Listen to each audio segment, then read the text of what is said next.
Hey guys, tonight we're flipping through the static-filled wonderland that was 1950s childhood, where the real parent in the house wasn't mom or dad, but a glowing television screen beaming out ads for sugar, soap, and the American dream.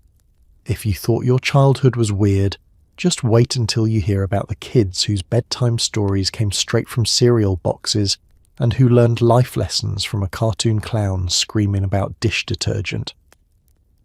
Before you settle in, take a second to like the video and subscribe, but only if you actually enjoy this absurd trip through TV history.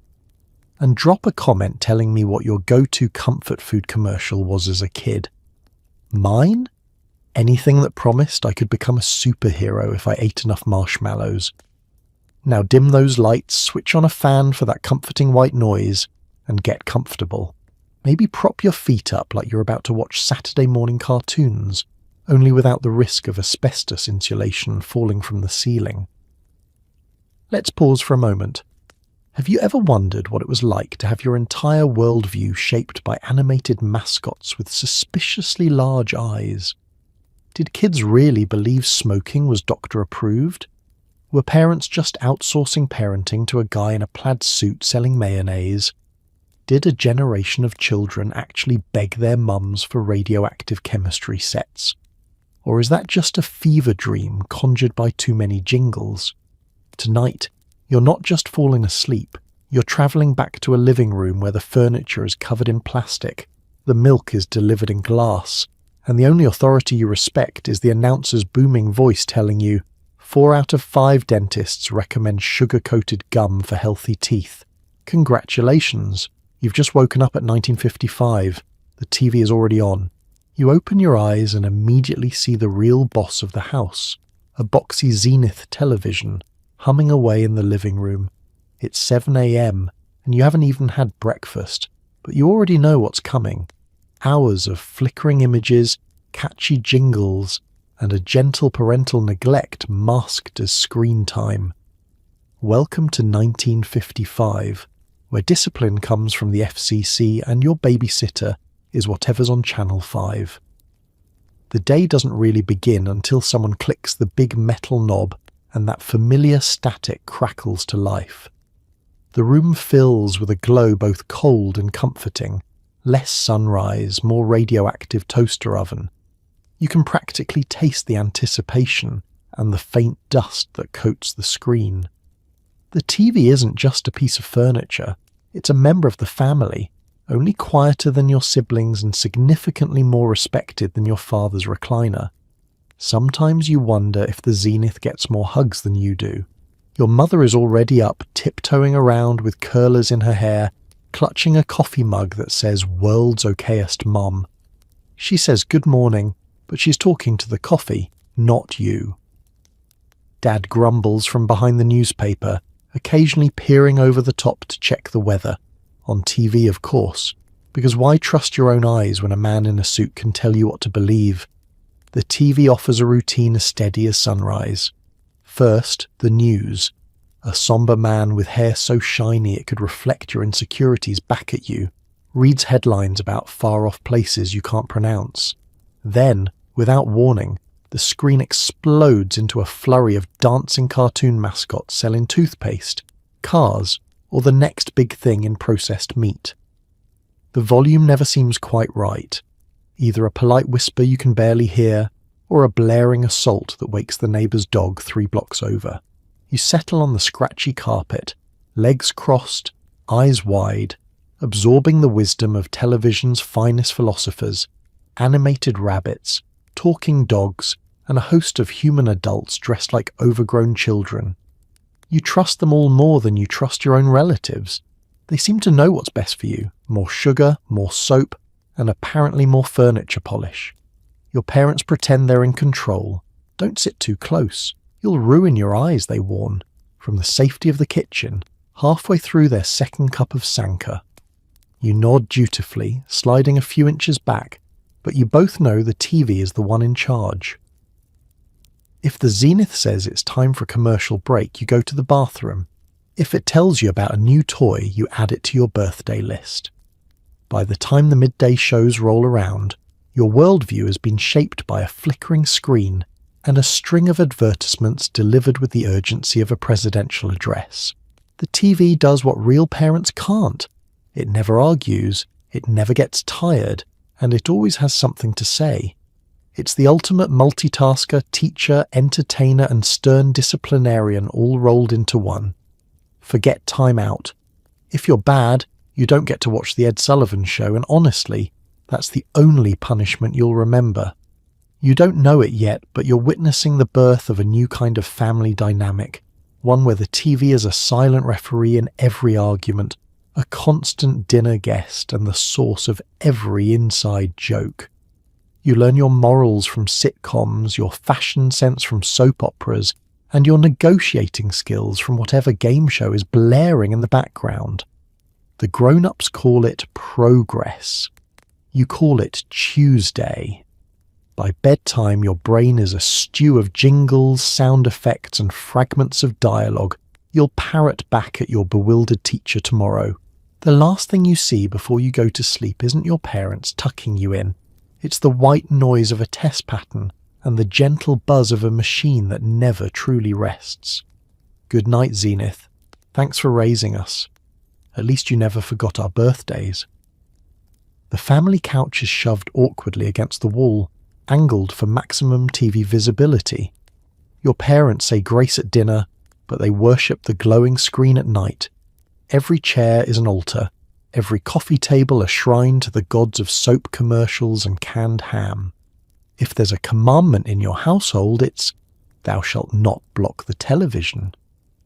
You learn this lesson the hard way, possibly before you're fully potty trained.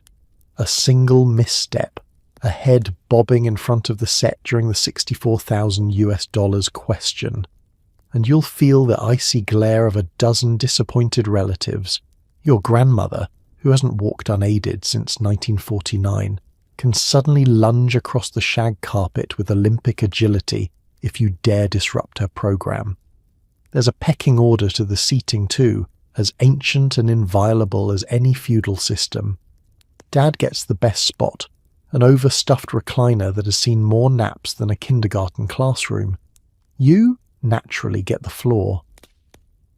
The living room, in theory, is for family time. In practice, it's a battlefield of personal territory, marked by the faint outlines of worn upholstery and the residual warmth of someone else's behind. Your mother claims a corner of the couch, her knitting basket perched within reach, but you notice her needles slow every time a detergent commercial comes on. She's listening, absorbing, quietly plotting to outclean the neighbour's entire bloodline. Your siblings jockey for position, feigning indifference but tensing like sprinters at the starting gun every time a bathroom break is announced. First one back gets the seat closest to the set. There's a peculiar ritual to the furniture arrangement. The couch is not meant for conversation, eye contact, or anything so gauche as interpersonal connection. It is an apparatus, a vehicle for viewing. Coffee tables, once intended for tea and polite conversation, are now mere landing pads for ashtrays, bowls of potato chips, and the ever-present TV guide, annotated in the margins like a holy text. The lamps too have been repositioned. Any source of glare is banished to the outer darkness, replaced by a soft, indirect glow, enough to see your food, but not enough to reflect on the existential void that is prime time. Every evening is choreographed. Dinner finishes, plates clatter into the sink and the migration begins. A shuffle of slippers, the crinkle of plastic slipcovers, the controlled chaos of a family aligning itself to face a box that promises answers and rarely delivers. The television stands at attention, ensconced in a walnut cabinet with the presence of an oracle. Occasionally the screen flickers and rolls, or the antenna must be adjusted, preferably by you, the youngest, sent to the wilderness behind the set to twist dials and risk mild electrocution, while everyone shouts a little more. No, back the other way. The air smells like a mix of popcorn, new carpet, and whatever cologne Dad thought was appropriate for the evening news. You can hear the faint buzz of electricity, the soothing lull of canned laughter, and the underlying tension of a family united not by conversation, but by a mutual pact to never speak during Gunsmoke. You notice after a while that everything in the room serves a single purpose, facilitating the act of watching. Curtains are drawn to keep the outside world from interfering. Pets are banished if they show even the slightest interest in barking at commercials. The phone is left to ring, unanswered, because nothing short of a house fire will pull anyone's attention from I Love Lucy. It's almost religious. You know you should be moved by the sermon at Sunday Mass, but it's nothing compared to the hush that falls when the CBS logo spins onto the screen. Even arguments are muted during the opening credits. Siblings settle ancient scores through silent strategic elbowing, knowing that any outburst will be met with immediate exile to the kitchen. And so, you sit, cross-legged, surrounded by furniture angled in submission to the great glowing idol. You may not understand the plot or why anyone needs a special soap just for Ring Around the Collar, but you know this. In the temple of the living room, the TV is both judge and saviour, and your only commandment is to keep watching. It's breakfast, which means you're not really eating. You're absorbing a marketing pitch delivered by a manic cartoon animal. Sugar-frosted flakes, Trix, or that one cereal with a pirate on the box. Your entire nutritional intake is determined by whichever mascot shouts loudest at 8 a.m. The kitchen smells faintly of burnt toast and instant coffee, but your attention is elsewhere, glued to the television as a leering tiger does backflips to convince you that his flakes are great. It's less about flavour and more about hypnosis. You haven't even poured the milk, and already you're chanting slogans under your breath like some kind of breakfast cultist. You reach for the cereal box that promised adventure, athleticism, and possibly night vision if you squint at the back long enough. Your parents, still half asleep, look on in resignation. Breakfast used to be a simple meal, oatmeal, maybe an egg, something that didn't require a licensed character to approve. But now every box in the cupboard is a gaudy shrine to the power of advertising, each one more colourful and sugary than the last. The grown-ups pretend it's about quick nutrition, but really it's about 5 minutes of silence while the children worship at the altar of Tony the Tiger. You tip the box, watching a cascade of neon-coloured shapes tumble into the bowl. The sound is artificial, a plasticky clatter that's as much a part of the morning ritual as the weather report or your dad's sigh of defeat. There's something almost religious about it. The careful pouring, the reverent reading of the back panel, the small hope that this time the toy inside won't be another plastic disappointment. Each bite is an act of faith in a system that promises more than it delivers. The cereal mascots don't just sell breakfast, they sell identity. Are you mischievous, like the rabbit who will never taste his own cereal? Brave, like Captain Crunch, the only naval officer with no discernible command of a ship or dental hygiene? Or maybe you're drawn to the mysterious allure of Count Chocula, the vampire who only appears when the sugar content spikes above 30%. Every kid picks a side. Like breakfast is a political movement and the kitchen table is your voting booth. And the slogans, oh, the slogans. You know more advertising jingles than you do state capitals. Your mind is a warehouse of slogans and catchphrases, most of which have absolutely nothing to do with food. You don't eat cereal because you're hungry. You eat it because the cartoon told you it would make you popular, fast, smart, and, in a pinch, able to solve minor household emergencies. If breakfast is the most important meal of the day, it's only because the ads told you so. Meanwhile, your mother glances at the back of the box, pretending to care about the 8 essential vitamins and minerals. She quietly ignores the fact that the first ingredient is sugar, followed by corn, followed by more sugar disguised as something called maltodextrin. The milk turns pink or blue or green depending on the flavour of the week, and no one seems concerned that it's glowing faintly in the early morning light. There's a fleeting moment of happiness when you fish the prize out of the box, a plastic submarine, a decoder ring. maybe a sticker that will survive exactly 4 hours before becoming permanently fused to the kitchen table. You treasure it anyway. For a brief second, you're the happiest person on earth, because the television said you would be. And when breakfast ends, the propaganda lingers. You'll spend the rest of the day humming jingles, arguing with your friends over which mascot would win in a fight, and begging your parents for the new deluxe version of the same cereal you already have. You've been outmaneuvered by a cartoon rabbit, outsmarted by a leprechaun, and financially devastated by a toucan with a suspiciously lavish lifestyle. But hey, at least you started your day with a balanced meal, balanced on the razor edge of advertising and the hope that next time, the toy will finally live up to the hype. Saturday mornings are sacred. Pajamas, a mixing bowl full of Technicolor sugar, and a lineup of cartoons so carefully engineered for maximum toy tie-in, you'd think the government was involved. Forget chores. You've got a meeting with Tony the Tiger and his diabolical friends. The moment you wake, you know, this isn't a school day, it's a spiritual experience. The world is quiet except for the faint hum of your neighbour's lawnmower and the low conspiratorial whisper of the TV warming up. You slide down the hallway, feet barely touching the cold linoleum, clutching your chosen bowl, the largest in the house, the one usually reserved for popcorn or mixing concrete. Today, it's your holy grail. The ritual begins. First, you fill the bowl with cereal, piling it high enough to defy architectural logic. Then you drown it in milk, or at least something labelled milk. In the 1950s, it could be powdered, reconstituted, or, if your family's feeling wild, delivered that morning in a glass bottle with a paper cap.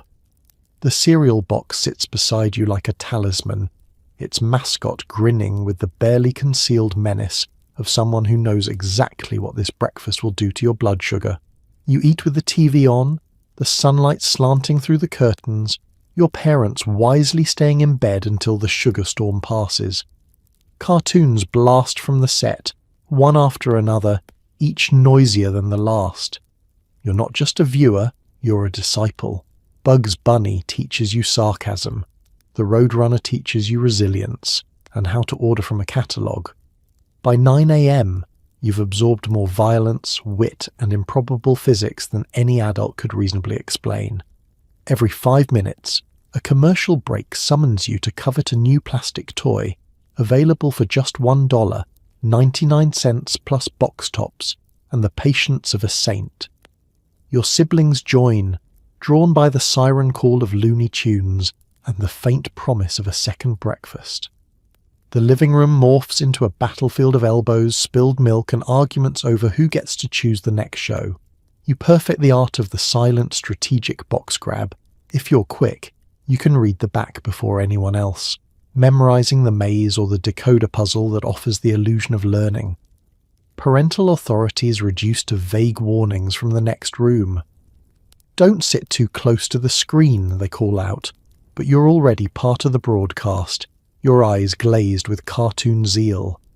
Sometimes, your parents make an appearance, usually to remind you that you will in fact have to turn the TV off eventually, and that a diet consisting solely of marshmallows will not make you invincible, no matter what the commercial says. You nod, but you're not really listening. You're too busy plotting your strategy for obtaining the next cereal prize, or trying to decode the dark secrets hidden in the ingredient list. By late morning, you've worked your way through 3 cartoons, 2 bowls of cereal, and at least a dozen advertisements. You've developed the kind of focus usually reserved for monks or nuclear scientists. The floor is a crunchy minefield of escaped cereal bits. Your pajamas are now 2 shades stickier than when you woke up. You feel powerful, jittery, and faintly immortal. There's a unity in the ritual. Kids across the country, millions of them, are sitting in living rooms just like yours, united by the electric glow of broadcast television and the shared delusion that this morning will never end.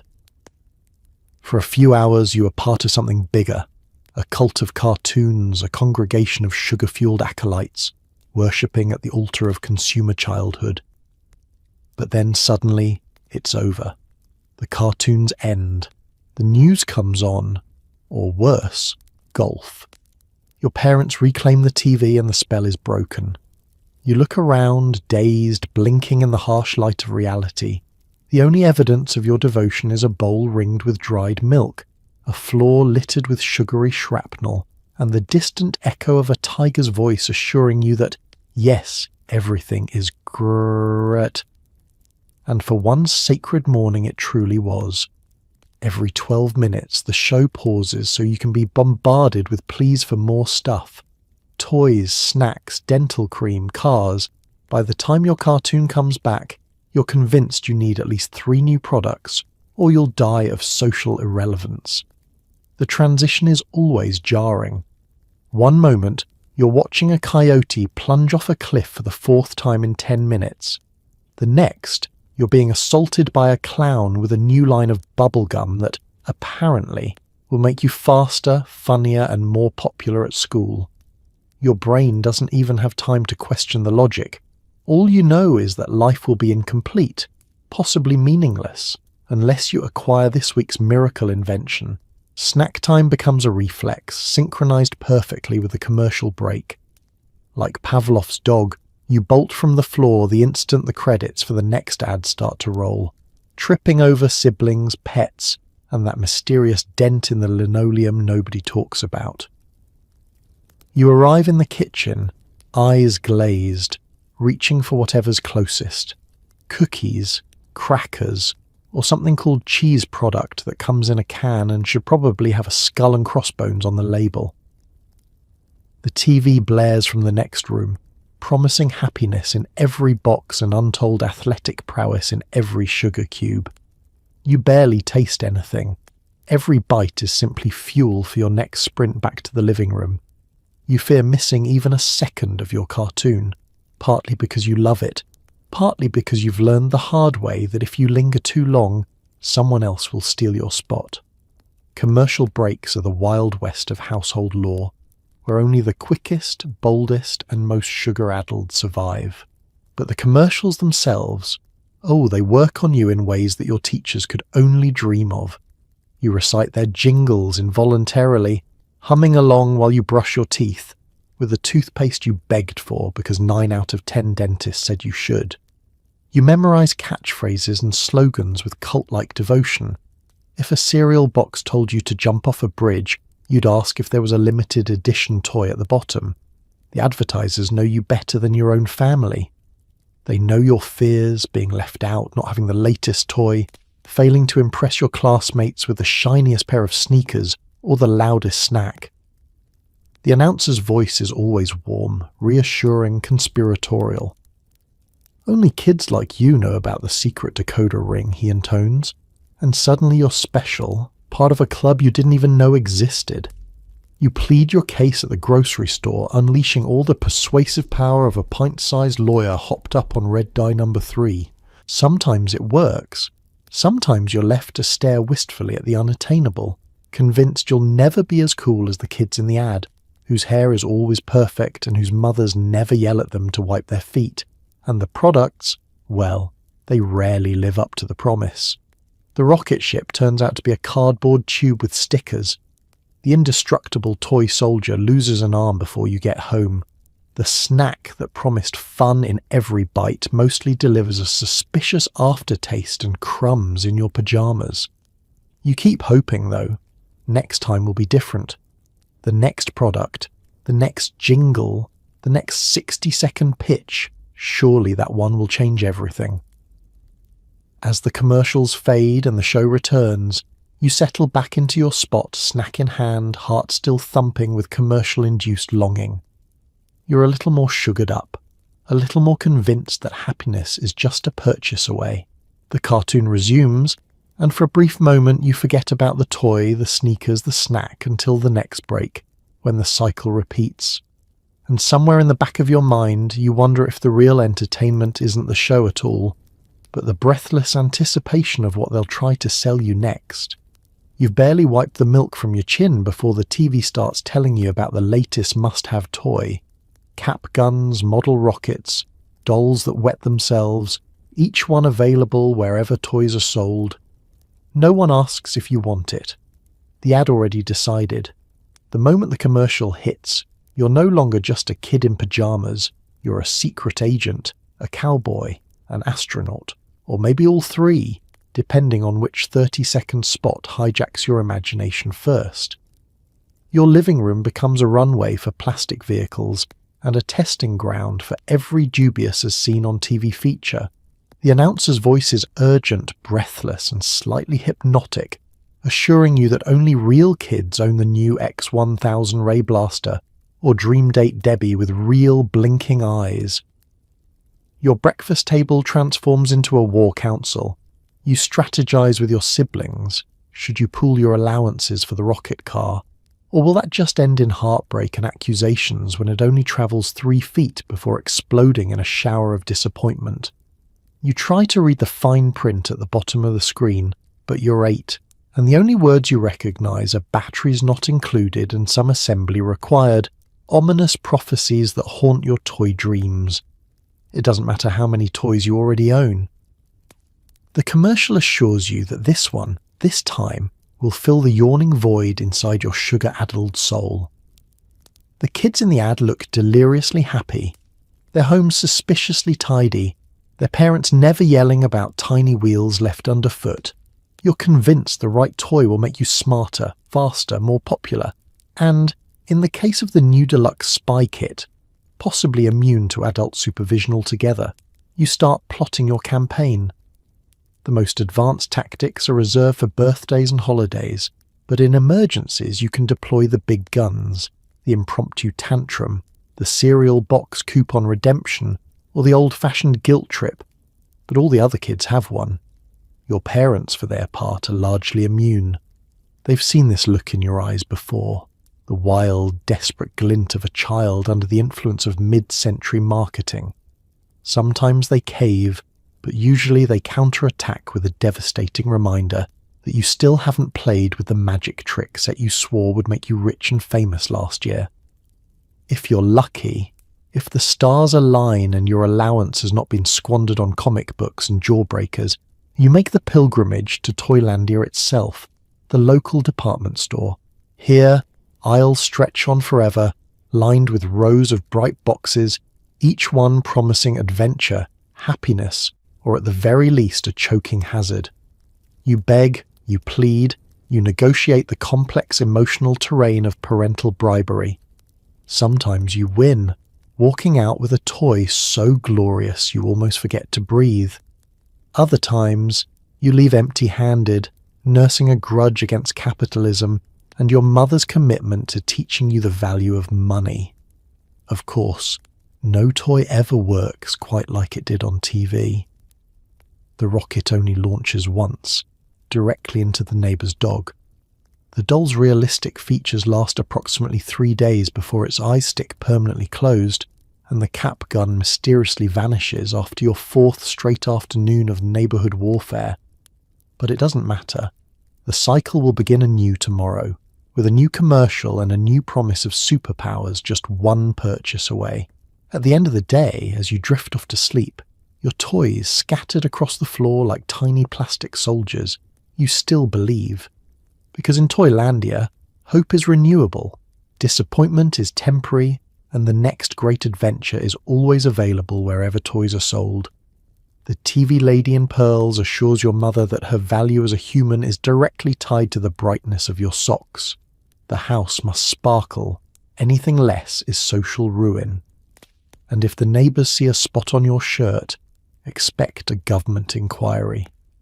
Every commercial break brings another lesson in domestic terror, delivered by impossibly cheerful women with sculpted hair and the steady gaze of someone who's either seen too much or not nearly enough. They hold up boxes of detergent like holy relics, promising that with just one scoop, your family will ascend to a higher plane of respectability. Whiter than white, they proclaim, as if failing to achieve this mystical shade is a personal moral failing, punishable by exile from polite society and the PTA. Your mother receives these messages with the seriousness usually reserved for presidential addresses. She inspects your clothes with a clinical eye, searching for invisible stains. There's a hierarchy of shame. Grass stains, ink blots, and the ultimate sin, ring around the collar. The only thing more terrifying than finding a spot is the suspicion that the neighbours might have noticed before you did. The front yard is a stage and laundry day is opening night. The house itself is an endless battleground. There's a scent, chemical, citrusy, with a hint of desperation that lingers in every room, evidence of another round with the mop and bucket. Your mother's arsenal is vast. Powders, liquids, bleaches, polishes, and a secret cache of scouring pads reserved for company only. Each product has its own commercial and accompanying jingle. You hum them under your breath as you scrub the kitchen floor, convinced you're participating in the great drama of American cleanliness. There's a ritual to Saturday chores, windows thrown open, radio blaring, you and your siblings drafted into the war on dirt. The TV is your mother's general, issuing orders via soap operas and mid-morning commercials. She dusts, polishes and wipes until her hands resemble those of a prize fighter. If she pauses, it's only to jot down the name of a new detergent or to frown at a neighbour's yard, calculating the shine differential between your mailbox and theirs. You learn early that the greatest threat to your mother's well-being is not germs or grime, but judgment. Mrs. Abernathy next door is rumoured to own a vacuum so powerful it can suck the joy from a room in under 2 minutes. The arrival of her new mop is discussed in hushed tones at the dinner table, an arms race in linoleum lustre that cannot be lost. Failure to keep up is not an option. There are unspoken rules. Curtains must be washed, silver polished, and towels arranged with military precision. Guests may arrive at any time, and when they do, they will inspect the baseboards. The TV promises salvation, a miracle spray, a new powder, a bar of soap that will scrub away not just dirt, but decades of accumulated shame. Each product is accompanied by testimonials from grateful housewives who look exactly like your mother, only slightly less tired.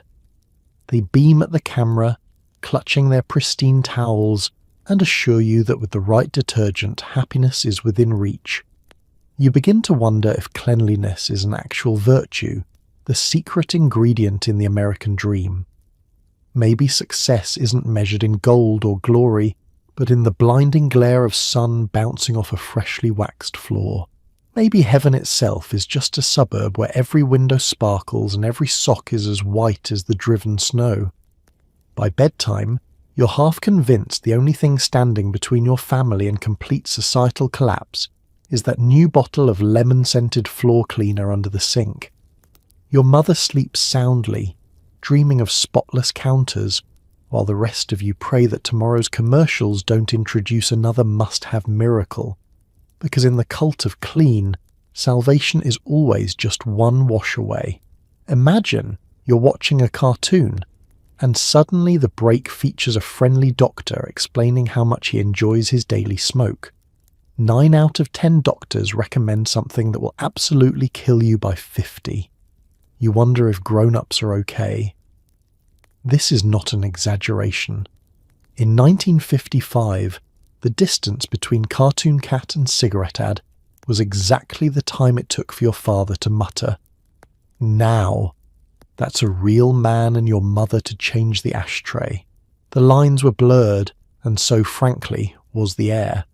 Every living room was thick with a haze of second-hand heroism and menthol. You could barely see the television, but you sure as heck could smell the American dream. It's hard to overstate the authority of a man in a white coat back then. If the doctor on TV says cigarettes are refreshing and soothing to the throat, well, who are you to argue? After all, he also said to brush with radioactive toothpaste and drink more Ovaltine.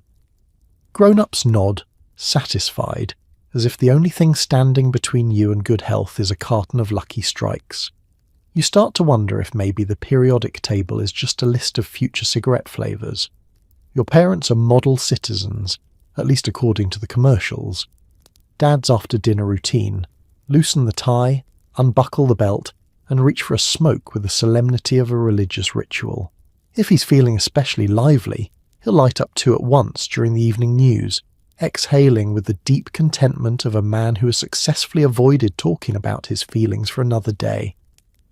Mum prefers something mild, ideally advertised by a glamorous movie star in a dress so tight it squeaks.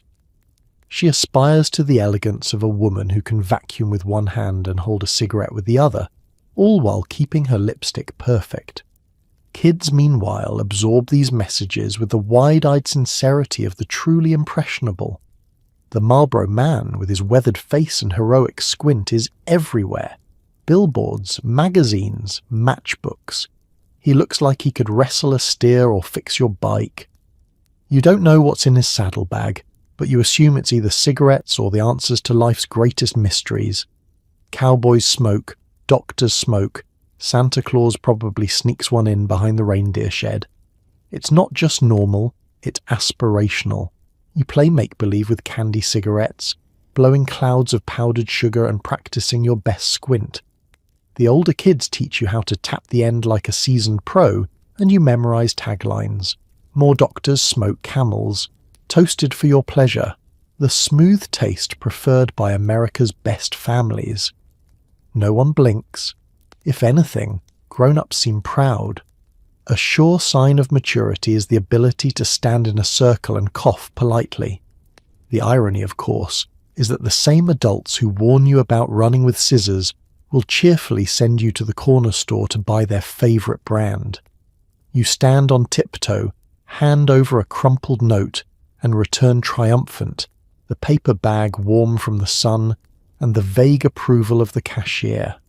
If you're lucky, you get to keep the change for a soda, also, incidentally, recommended by dentists. And when the commercial break ends, you're back to cartoons. A coyote falling off a cliff, a rabbit outsmarting the law, and a wolf puffing away between Acme products. You watch, wide-eyed, wondering which brand he prefers. By bedtime, your pajamas smell faintly of smoke, no matter how many times your mother insists you change. The message is clear. To be grown up is to inhale, to exhale, and to look impossibly cool doing it.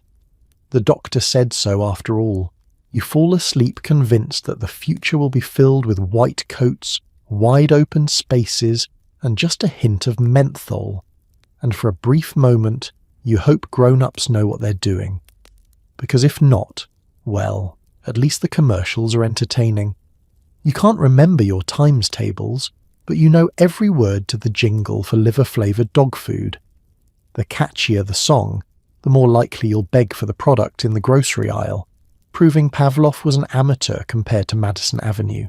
Jingles don't just get stuck in your head, they build condos there, with all the amenities. The moment the commercial break hits, you're serenaded by a chorus of cartoon voices, tap-dancing children, and the suspiciously upbeat strumming of a ukulele.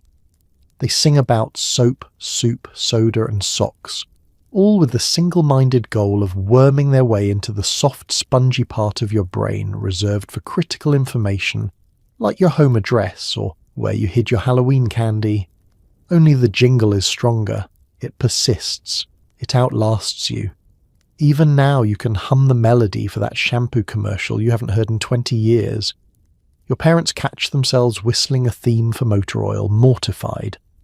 No one ever sets out to memorize the jingle for Hamburger Helper, yet here you are singing it in the checkout line, as if hoping to be discovered by the local grocer and signed to a record deal. Madison Avenue understands what your math teacher never will. Repetition is power, and rhyme is destiny. A catchy jingle can override hunger, boredom, and parental resistance. You don't just want the product, you need it, urgently, as if the right brand of potato chips is the last lifeboat off the Titanic. Never mind that you have no dog, you still want the liver-flavoured dog food because the dog in the commercial looks so happy, and the song was just so dang persuasive. In the grocery store, the jingle's power is undeniable. Your mother tries to steer the cart away from the processed foods aisle, but your lobbying is relentless. But it's the crispy, snappy, happy snack. You plead, quoting the latest ditty with the earnestness of a child who's been deeply, permanently moved by 3 seconds of harmonized shouting. She rolls her eyes, but sometimes she relents. You win, the box goes in the cart, and you are victorious, not because of logic or taste, but because you were first to the chorus. Jingles don't discriminate. They target the old and the young, the alert and the sleep-deprived. Some brands commission entire symphonies, convinced that adding more trumpets will somehow make their toilet paper irresistible. Your siblings invent parodies, some clean, some not, until the whole house rings with mangled refrains. Even the dog looks confused, as if wondering why everyone keeps singing about biscuits nobody ever shares. At school, the playground becomes a battleground of musical memory. Whoever can recite the most jingles at recess wins a weird kind of social capital, the only currency more valuable than marbles. Forget spelling bees, this is the Jingle Olympics, and your training began in the womb. Plop plop fizz fizz, oh what a relief it is. You don't even know what it is, but you're pretty sure you want some. The grown-ups claim to be immune, but catch them in a weak moment, and they're humming the toothpaste song or tapping the steering wheel to the tune of I'd Like to Buy the World a Coke. The jingles work on everyone, whether you're shopping for life insurance or laxatives. By the end of the week, your head is a mixtape of advertising's greatest hits. As you drift off to sleep, the melodies linger, echoing in the soft static of your dreams. Your times tables are gone, but the jingle endures. Proof that when it comes to instant gratification, nothing beats a catchy tune and the promise that happiness is always just a chorus away. Every snack is atomic, space age, or glow in the dark. Your lunchbox is a science experiment with questionable FDA oversight, but the TV says it's packed with vitamins. If you glow at night, that's just proof it's working. You crack open your metal lunchbox embossed with astronauts, rockets, and a planet or two, and survey the landscape of processed innovation within.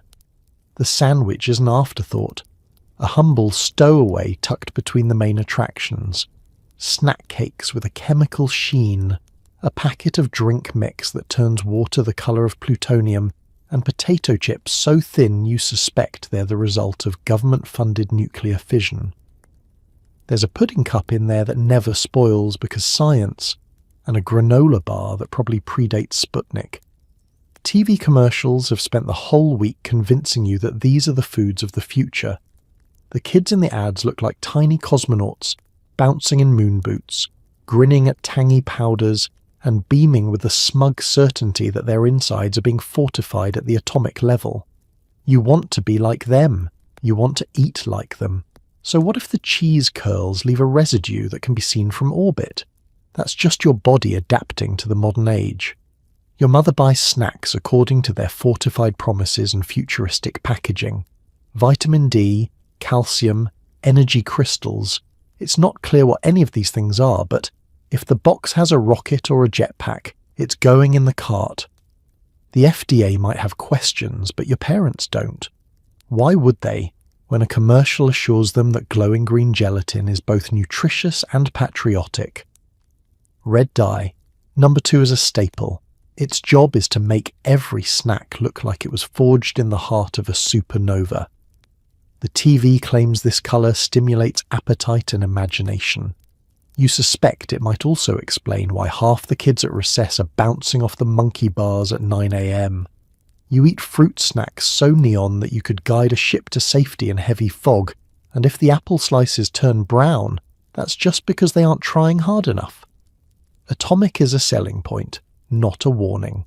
The most popular drinks are powders in packets, poured into water and stirred until your beverage resembles liquid plutonium. You trade these at lunch like currency.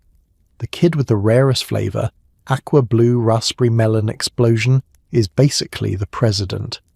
Sometimes you wonder if your teeth will ever recover, but then you remember the commercial.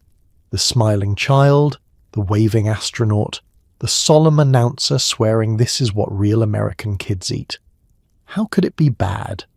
You try to ignore the aftertaste, which lingers in your mouth for hours and leaves you with a vague sense of enhanced perception. Maybe that's the vitamins working. Maybe it's just regret. Even dessert is futuristic. Pudding cups sealed so tightly you could send them into orbit, marshmallows that bounce, candy that fizzes, and everything labelled space age, as if you're just one bite away from joining NASA. By the time you finish lunch, your tongue is stained, your fingers are sticky, and your sense of normal food is forever warped. In the evenings, you watch more commercials, the latest chocolate bar, the newest snack cake, the snack chip shaped like a UFO. Each one promises excitement, adventure, and the chance to be first among your peers to eat the future. You can't wait.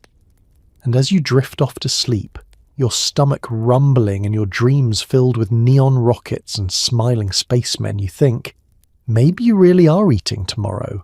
Maybe, if the future is bright, it's only because the snacks are radioactive. The family sits down to dinner, not at a table, but hunched over metal TV trays, eating Salisbury steak while watching Lucille Ball make poor life choices. TV is not background noise, it's the main course. Each tray is a marvel of mid-century engineering, 4 spindly legs, a floral print, and a surface just big enough to balance a partitioned plate, a sweating glass of milk, and maybe a paper napkin if you're feeling fancy. The tray wobbles with every movement. You quickly learn that even a sneeze could send your peas rolling across the living room carpet, destined to be rediscovered months later by a confused Hoover. The family dinner table, once a site of deep conversation and occasionally cold silence, has migrated entirely to the world of moulded aluminum and vinyl. Meals are orchestrated to coincide with prime time. You don't just eat dinner, you perform it. The menu is determined as much by what's on the screen as what's in the fridge. If it's comedy night, you get something easy to chew, minimizing the risk of choking during a particularly good punchline.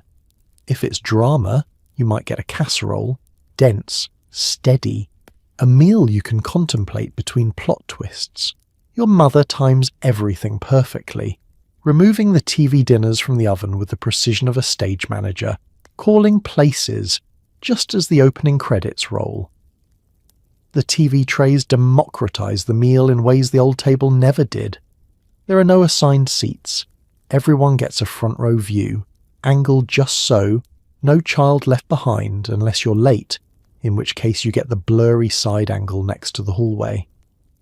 Conversation, once the centerpiece of family dinner, is relegated to the commercial breaks, and even then, it's mostly commentary on the show. You know, your father once got his tie stuck in the washing machine, your mother says, as if this fun fact will somehow explain Lucille Ball's latest antics. The food itself is both a marvel and a mystery. Frozen dinners in partitioned trays, each compartment a little world unto itself, one for protein, or something protein adjacent, one for potatoes, one for a suspiciously shiny vegetable, and a tiny square of molten apple dessert that will burn your tongue well into next week. You dig in, grateful for the novelty, while the adults pretend it's a treat and not just a reprieve from cooking. No one mentions the nutritional content, mainly because it's classified. The television provides the soundtrack for every bite. Laughter, canned or genuine, drifts over the clatter of forks. You learn the rhythm of a sitcom, set up, joke, pause for laughter, chew, swallow, repeat. Occasionally someone laughs so hard they spill gravy on the shag rug, but it's a small price to pay for shared entertainment. The show sets the mood. I Love Lucy, The Ed Sullivan Show, Dragnet. Some nights you watch people win a new car or a lifetime supply of rice-a-roni, and it feels just for a second like anything is possible. By the time the credits roll, you're licking mashed potatoes from your fork, ignoring the call to bring your tray to the kitchen. The living room looks like a battlefield. Crumbs, crumpled napkins, an overturned cup of milk, and the unmistakable evidence that someone tried to hide their peas under the sofa. But no one seems to mind. The glow of the TV has rendered you all a little more forgiving.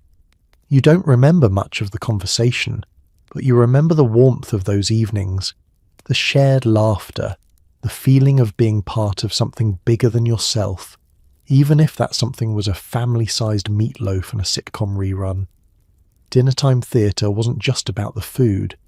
It was about gathering around the glowing altar of American culture, and together learning to laugh with your mouth full. The lesson of the day: gravity is optional and violence is hilarious if accompanied by a sound effect.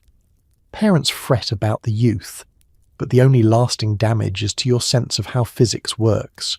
Saturday mornings and after-school hours are a crash course in slapstick morality, brought to you by a rotating cast of animals with unresolved vendettas.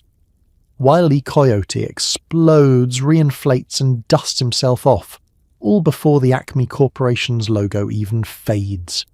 Elmer Fudd gets a shotgun blast to the face, blinks twice, and shakes out a cloud of soot.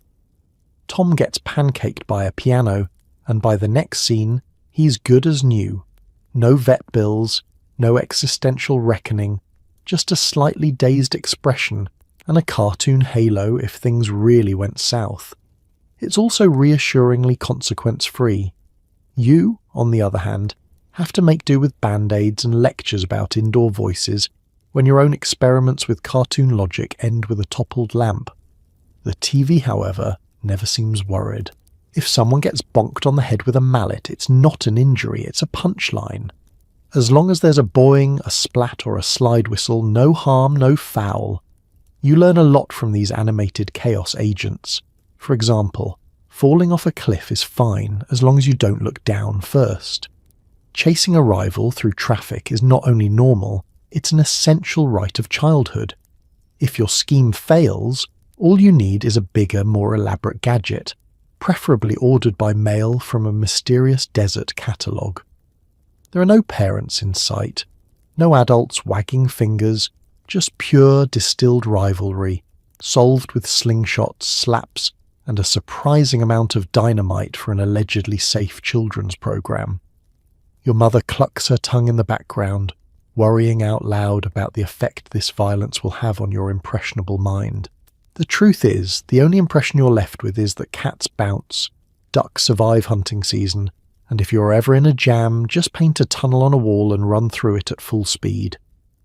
Physics is more of a suggestion in cartoon land, and consequences are strictly optional. You don't so much learn about empathy as you do about comic timing. There's a moral in there somewhere, buried under the rubble. The great irony, of course, is that none of these characters seem to stay mad for long. Rivalries are eternal, but so is forgiveness. Tom will chase Jerry again tomorrow. The coyote will dust off his fur and try again. Even at their worst, the worst is never permanent. Maybe that's the real lesson: resilience, persistence, and the comforting knowledge that nobody, not even a cartoon, stays flattened forever. Meanwhile, you and your friends reenact these lessons in the backyard, inventing new ways to chase, trap, and prank each other. Your traps are less effective, mostly rope, a cardboard box, and a lot of wishful thinking, but you believe in them with all the faith of a coyote ordering rocket skates. Sure, the most dangerous thing in your arsenal is a water balloon, but the principle holds. If you trip, you laugh. If you fall, you get up. And if someone gets a little too creative, well, that's what the emergency ice pack in the freezer is for.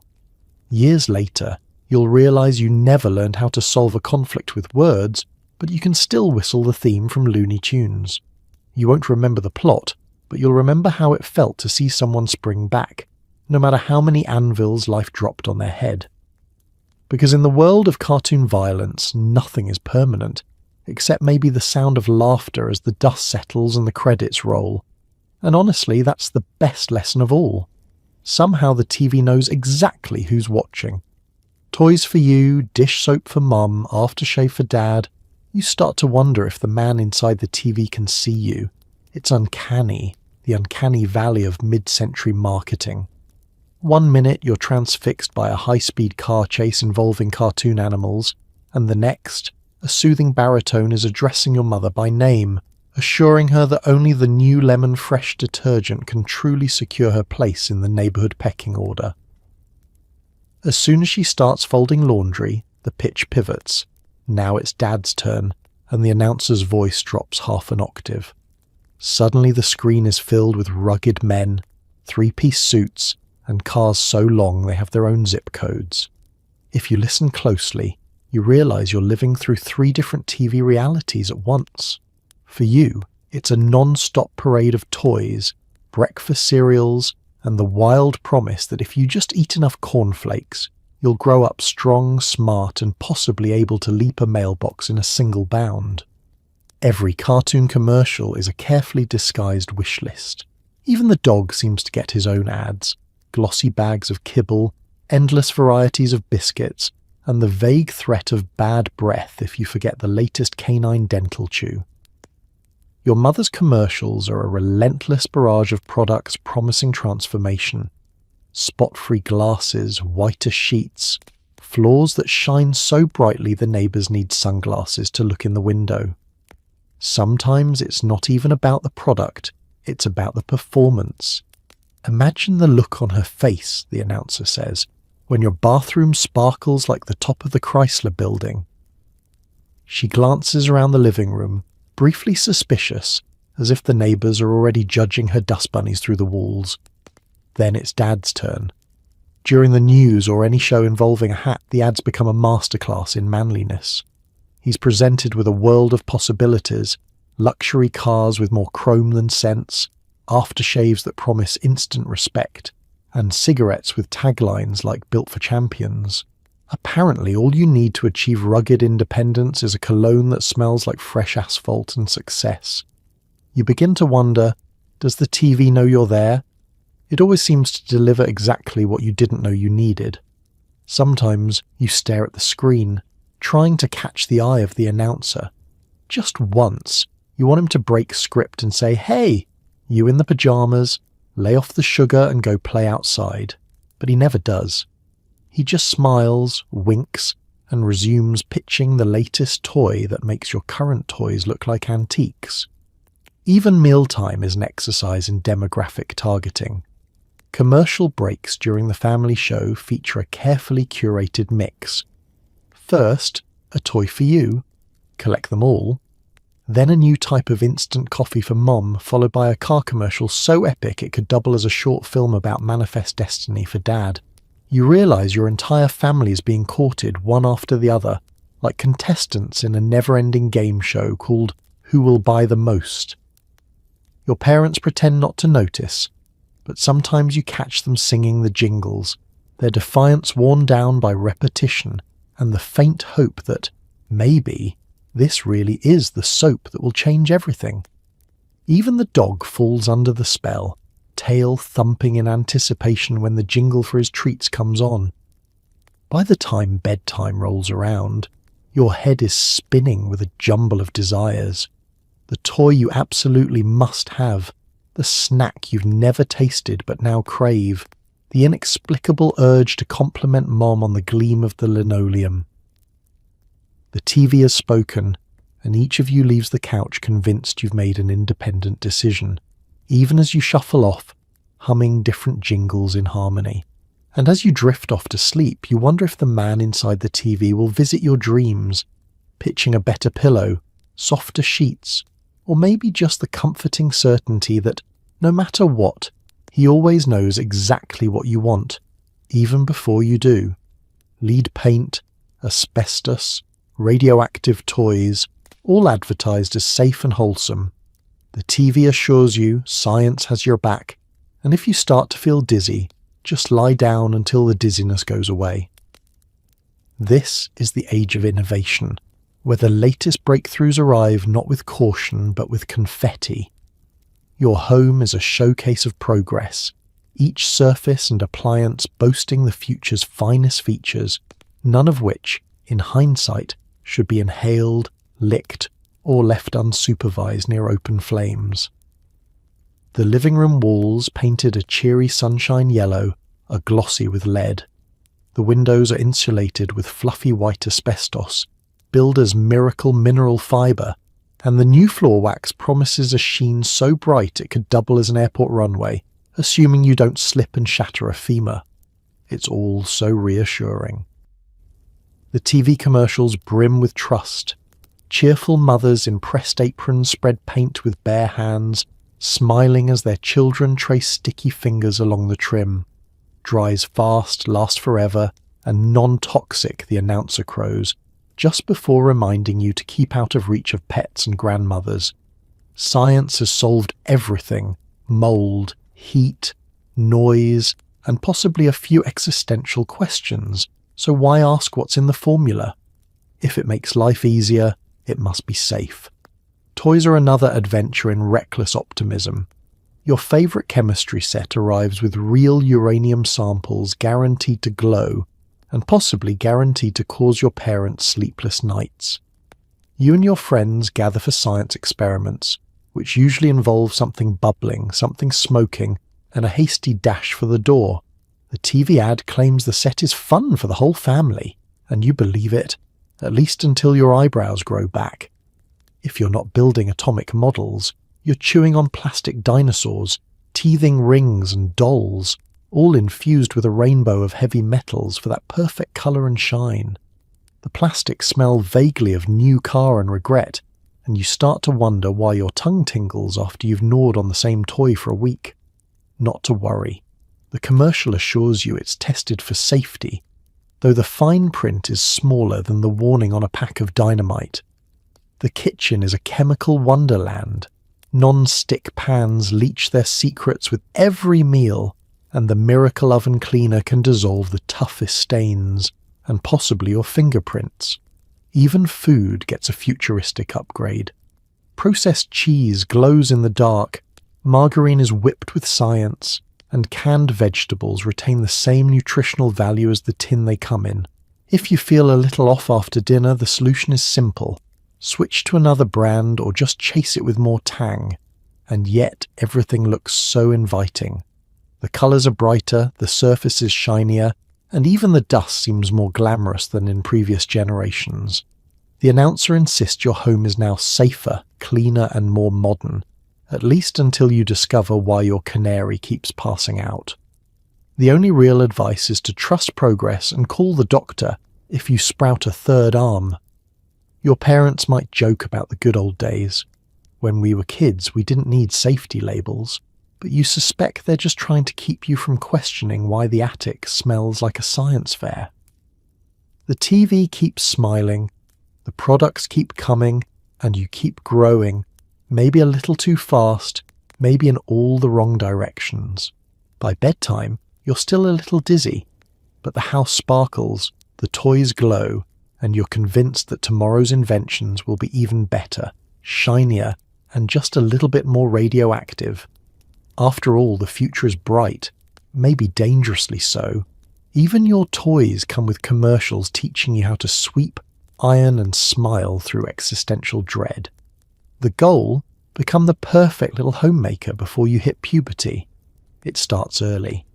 Before you can spell domesticity, you're handed a toy broom and a plastic dustpan, your training wheels for the endless cycle of tidying, scrubbing and dusting that will one day become your destiny, if the TV has anything to say about it.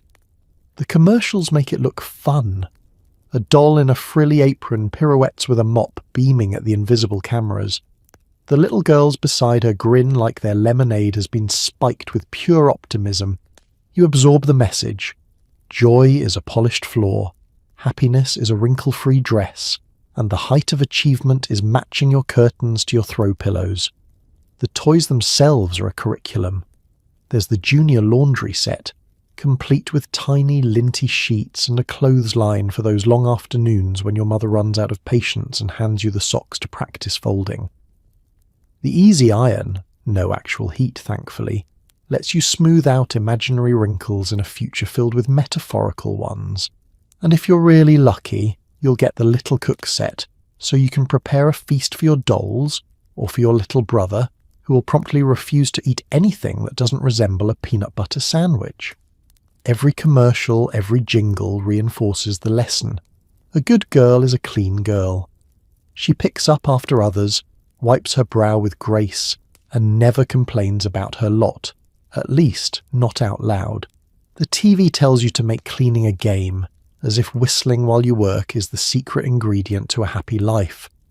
Your dolls come with tiny aprons and plastic pies, their permanent smiles daring you to resent your role as a cheerful caretaker.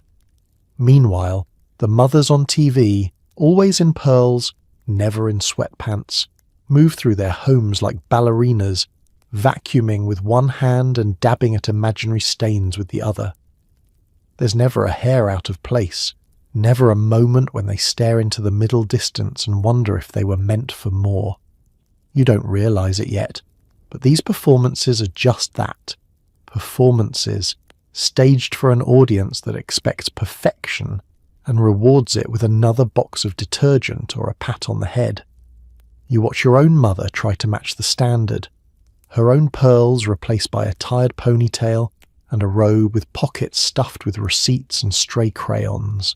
She folds laundry with the weary precision of a surgeon and glares at the latest ad for a miracle cleaner, knowing full well that a single product won't solve a lifetime of housework.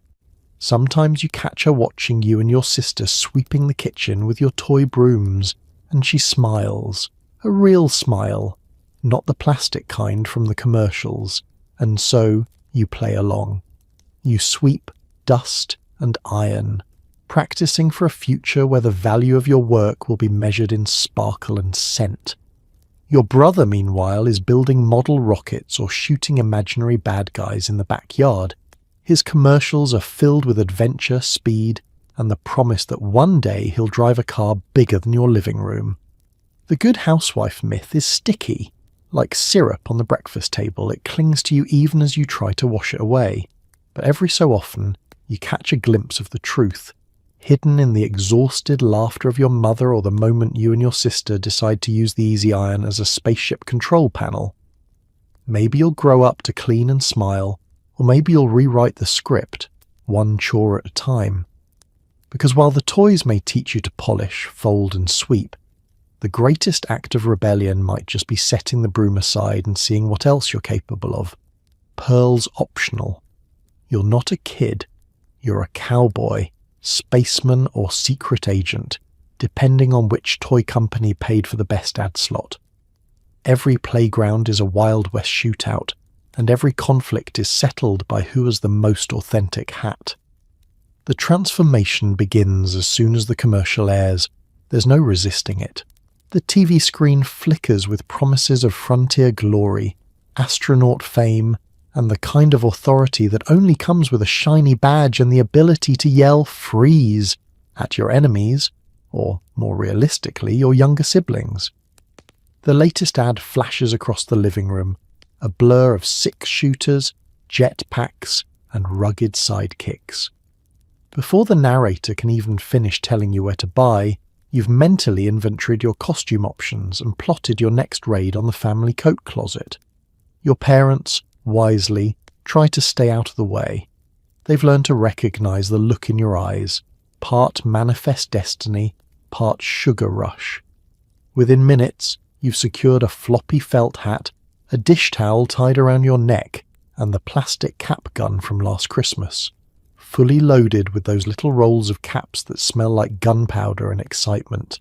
Your brother shows up as a rival cowboy, his get-up suspiciously similar to yours, but with the crucial addition of a genuine sheriff's star he liberated from a cereal box. The arms race has begun. At school, the playground transforms into a lawless expanse, half tumbleweed-strewn prairie, half lunar surface, depending on whether the space commercials aired during breakfast or lunch. Alliances form and dissolve in the time it takes for the recess bell to ring.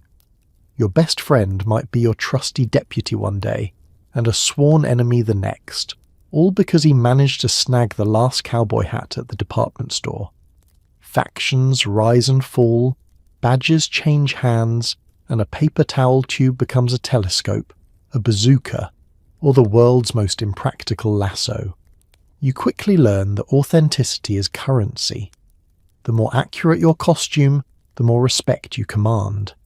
A store-bought holster is worth its weight in chocolate milk. Cowboy boots mean you get to cool draw first. That plastic lariat you convinced your grandmother to buy. It's your Excalibur, your ticket to lunchtime legend. Your rivals, armed with nothing but optimism and sneakers, can only dream of such status.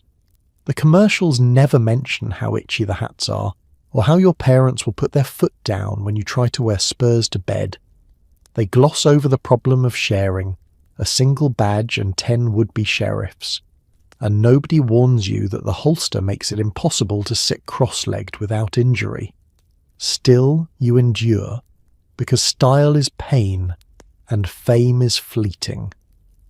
The lines between reality and advertising blur. You start to believe you could actually ride a horse to school or outwit a space villain with your new ray gun. Batteries not included, of course.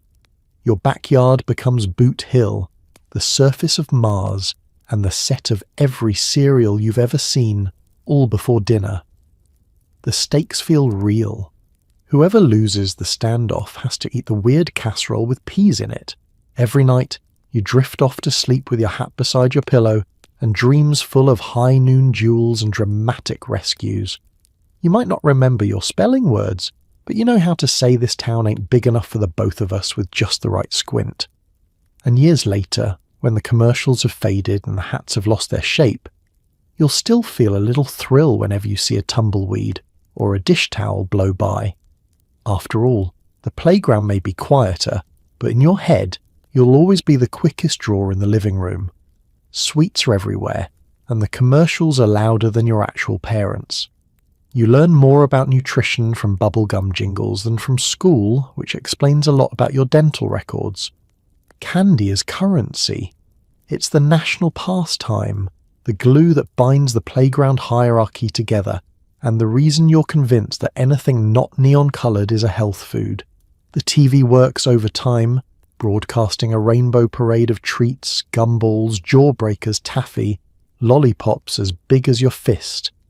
The announcer's voice is urgent, promising not just flavour but social dominance, adventure, and a tongue stained a shade not found in nature.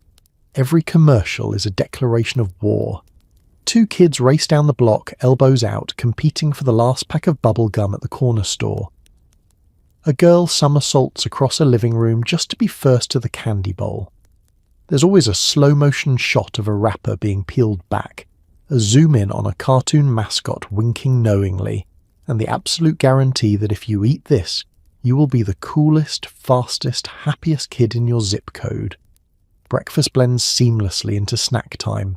It starts with sugary cereal, but by mid-morning, you're daydreaming about candy necklaces, marshmallow ropes, or those tiny packets of powder you pour straight into your mouth for an instant hyperactivity upgrade. By lunchtime, the trading begins. You've mastered the art of negotiation, 1 grape lollipop for 2 caramels, a handful of wax soda bottles for a roll of Smarties. The playground economy is ruthless. If you show up with a king-sized bar, you're mobbed like a minor celebrity. Bring raisins by mistake and you're exiled until further notice. Parental rules about no sweets before dinner are more guideline than law. The real authorities are the mascots, the gum-chewing baseball player, the wisecracking cartoon bear, the lollipop lady who spins treats like a circus ringmaster. They tell you what to want, how to eat it, and crucially, how to hide the wrappers before Mom gets home. Sometimes, you wonder if your parents even hear the commercials or if the jingle frequency is only audible to the under 12 crowd. Candy is more than a treat. It's a contest. You compete to see who can chew the sourest gumball, who can keep a jawbreaker in their mouth the longest, who can blow the biggest bubble without swallowing half the gum in the process. Dental hygiene is a distant afterthought. Your toothpaste probably tastes like bubble gum anyway, and besides, you trust the commercial when it says approved by 9 out of 10 dentists. By mid-afternoon, the sugar rush is at its peak. Your teachers glance nervously at the clock, aware that the post-recess sugar stampede is about to begin. Your handwriting gets shakier, your ability to sit still vanishes, and every worksheet is sticky in at least one corner. Nobody seems worried. This is just life as usual in a world where snacks double as rocket fuel. At home, your parents notice the missing cookies and the mysteriously empty candy jar. They sigh, mutter something about kids these days, and resign themselves to another trip to the grocery store. You, meanwhile, are plotting tomorrow's candy coup. Maybe the new chocolate bar featured on tonight's commercial. Maybe a plan to pull your change with friends for a jawbreaker so massive it requires a group effort and a complicated ownership agreement. The day ends with you tucked into bed, a faint sugar buzz humming in your veins. Your teeth may ache, but your dreams are sweet, filled with cartoon mascots, endless bubble gum, and the promise that tomorrow the commercials will bring a new treat, a new jingle, and maybe, just maybe, a trip to the dentist. Come 3:30 p.m, the TV launches a full assault. Potato chips, soda, processed cheese that looks like science fiction. You don't know what half the ingredients are, but you trust the cartoon mouse in the commercial. School is over, but the real learning is just beginning. You drop your book bag, kick off your shoes, and make a beeline for the living room, already craving that post-homework snack. The TV is waiting, glowing, humming, ready to spoon-feed you the true 4 food groups: salt, sugar, carbonation, and questionable dairy. The lineup is relentless. Every channel, every break between cartoons is a parade of snacks with names that sound like minor comic book villains and colours that would terrify the average fruit. You're not the target audience, you are the prey. There is no defence against the jingle for Ultra Cheese Dip, a product with the texture of wet cement and the flavour profile of melted crayon.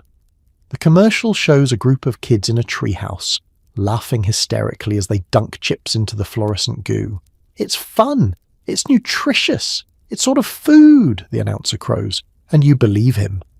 He sounds trustworthy, and the cartoon mouse with a backwards hat agrees. Your kitchen is a laboratory of processed marvels. Potato chips that shatter like glass, cheese puffs that stain your fingers and every surface in a 3-foot radius, and a rotating cast of sodas, some clear, some green, some so caffeinated you'll still be awake when Johnny Carson signs off. You read the label for fun: monosodium glutamate, yellow number 5, something called hydrolyzed mystery. The commercials never mention these, but they do promise energy and fun in quantities previously reserved for rocket launches. Snack time is more than a meal. It's a mission. You angle for the best seat on the carpet, clutching your bowl like a medieval peasant hoarding turnips. Each ad break brings a fresh barrage of temptation. Microwavable mini pizzas, frozen treats on sticks, snacks that fizz, pop, or burst into flames if you microwave them wrong. Your friends have their favourites, and alliances form and crumble over debates about which brand of cheese curl leaves the best residue. Parents try to intervene sometimes. Don't spoil your dinner, they warn, wielding carrot sticks as if they stand a chance against the relentless onslaught of snack food propaganda. But the TV's power is absolute. No carrot ever had its own theme song. No apple was endorsed by a talking animal with a side gig in breakdancing. The snack food blitz is democratic. It welcomes all. There's something for everyone: crunchy, chewy, neon, or foam. If you have siblings, you learn to eat fast. The slowest child is left with the crumbs and the mysterious flavour nobody asked for. Negotiations get heated. Trades are made.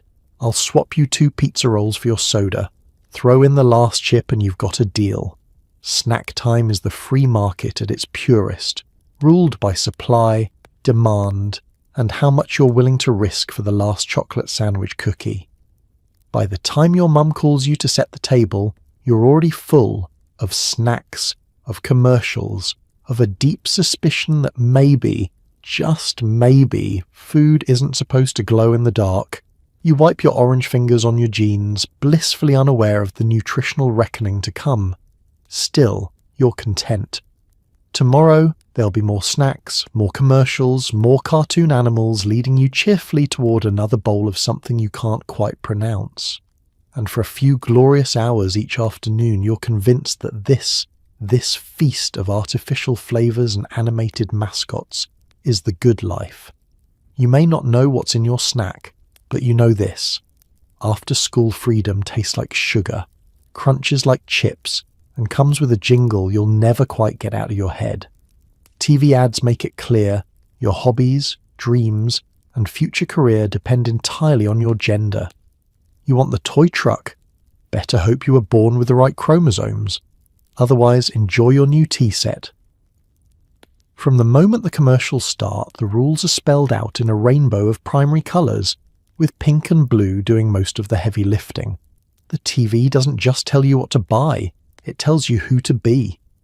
Boys storm through mud puddles in denim overalls shouting crash, smash, build, before launching a fleet of miniature dump trucks off the front porch. Girls, meanwhile, glide across sunlit kitchens, gently cradling a plastic baby, or hosting a tea party with dolls who seem to spend most of their lives in a perpetual state of fainting. There's a clear line in the toy aisle. You learn it before you know multiplication. Cars, robots, and action figures for the boys each add louder, faster, and more explosive than the last. Every jingle is an anthem to rough-and-tumble adventure, to heroism, danger, and the inevitable rescue of either a plastic city or a slightly distressed dog. You're not just playing, you're in training to save the world, one battery-operated tank at a time. For girls, the pitch is different. Softer lighting, softer music, and always softer voices. Every product is engineered for domestic bliss or delicate artistry. Sparkly hairbrushes, tiny vacuums, kitchen sets complete with fake eggs, and an oven that will only ever bake imaginary cakes. You are the future homemaker, the caretaker, the little chef with perfect manners, and if the commercial has its way, a lifelong love of hand-washing dishes. You try to cross the colour line at your peril. The day you ask for the wrong toy, the universe, helped along by a few surprised adults and a disapproving store clerk, gently nudges you back into place. That's for boys, honey. Or, are you sure you wouldn't like this pretty doll instead? Even the toys themselves seem to know. The truck is blue, heavy, and comes with a tiny hard hat. The dollhouse is pink, dainty, and comes with a warning. Some assembly of gender roles required. The TV's message seeps into everything. Birthday parties, holiday wish lists, even your report card rewards. The catalogue is a map of futures pre-drawn. Science kits for boys, tea sets for girls, train sets for boys, makeup sets for girls. You realise your future is being packaged in glossy cardboard, delivered by smiling kids who look like they just stepped out of an Eisenhower-era yearbook. It's not just the toys, the snacks, the clothes, the sports gear, even the commercials for toothpaste. Everyone sorted, tagged and targeted. Boys are messy and active, girls are tidy and sweet.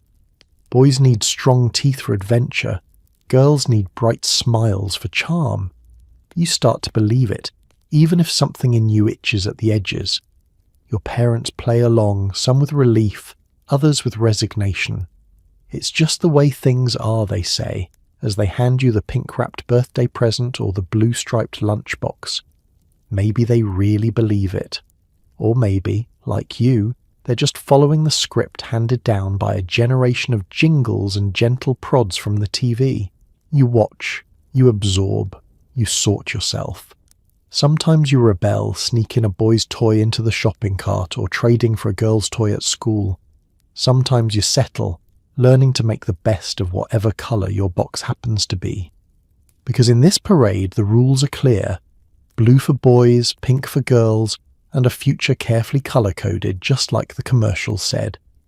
And you wonder, as the TV hums its final jingle of the day, if anyone, anywhere, actually liked the colour pink this much before advertising got involved. Ads promise that one spoonful of glowing syrup will cure what ails you. Rickets, scrofula, A general sense of malaise? There's a tonic for that. Just ask the cheerful mustachioed man in the lab coat. This is the golden age of miracle cures, where hope is bottled, branded and broadcast between episodes of Lassie and the Lone Ranger.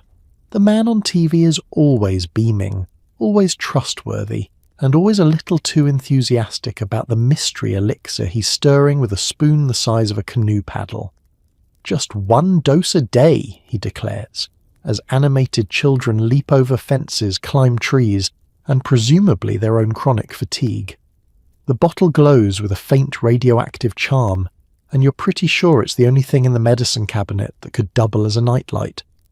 Your mother stocks the pantry like she's preparing for a siege. Bottles of pink syrup for tummy aches, yellow drops for pep, cod liver oil for whatever cod liver oil is supposed to do. You learn to dread the phrase, "open wide, it's good for you," a sentence that is almost always a lie.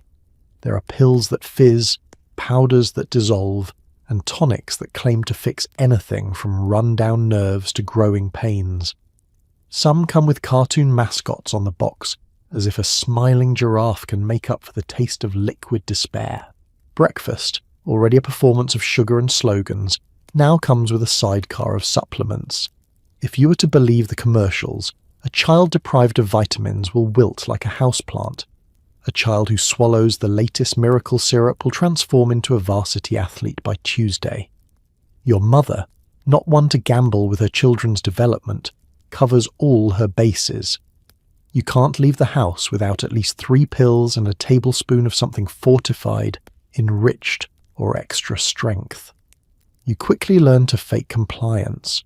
The syrup is viscous, sweet, and clings to your teeth with the tenacity of an old family grudge. The chewable tablets, allegedly orange-flavoured, taste more like regret.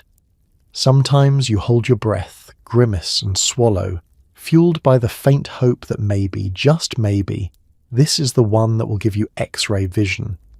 Or, at the very least, let you survive the next spelling test. The commercials are relentless. A chorus of cartoon vitamins dances across the screen, each one shouting about its special ability, stronger bones, better eyesight, an iron will and a golden heart.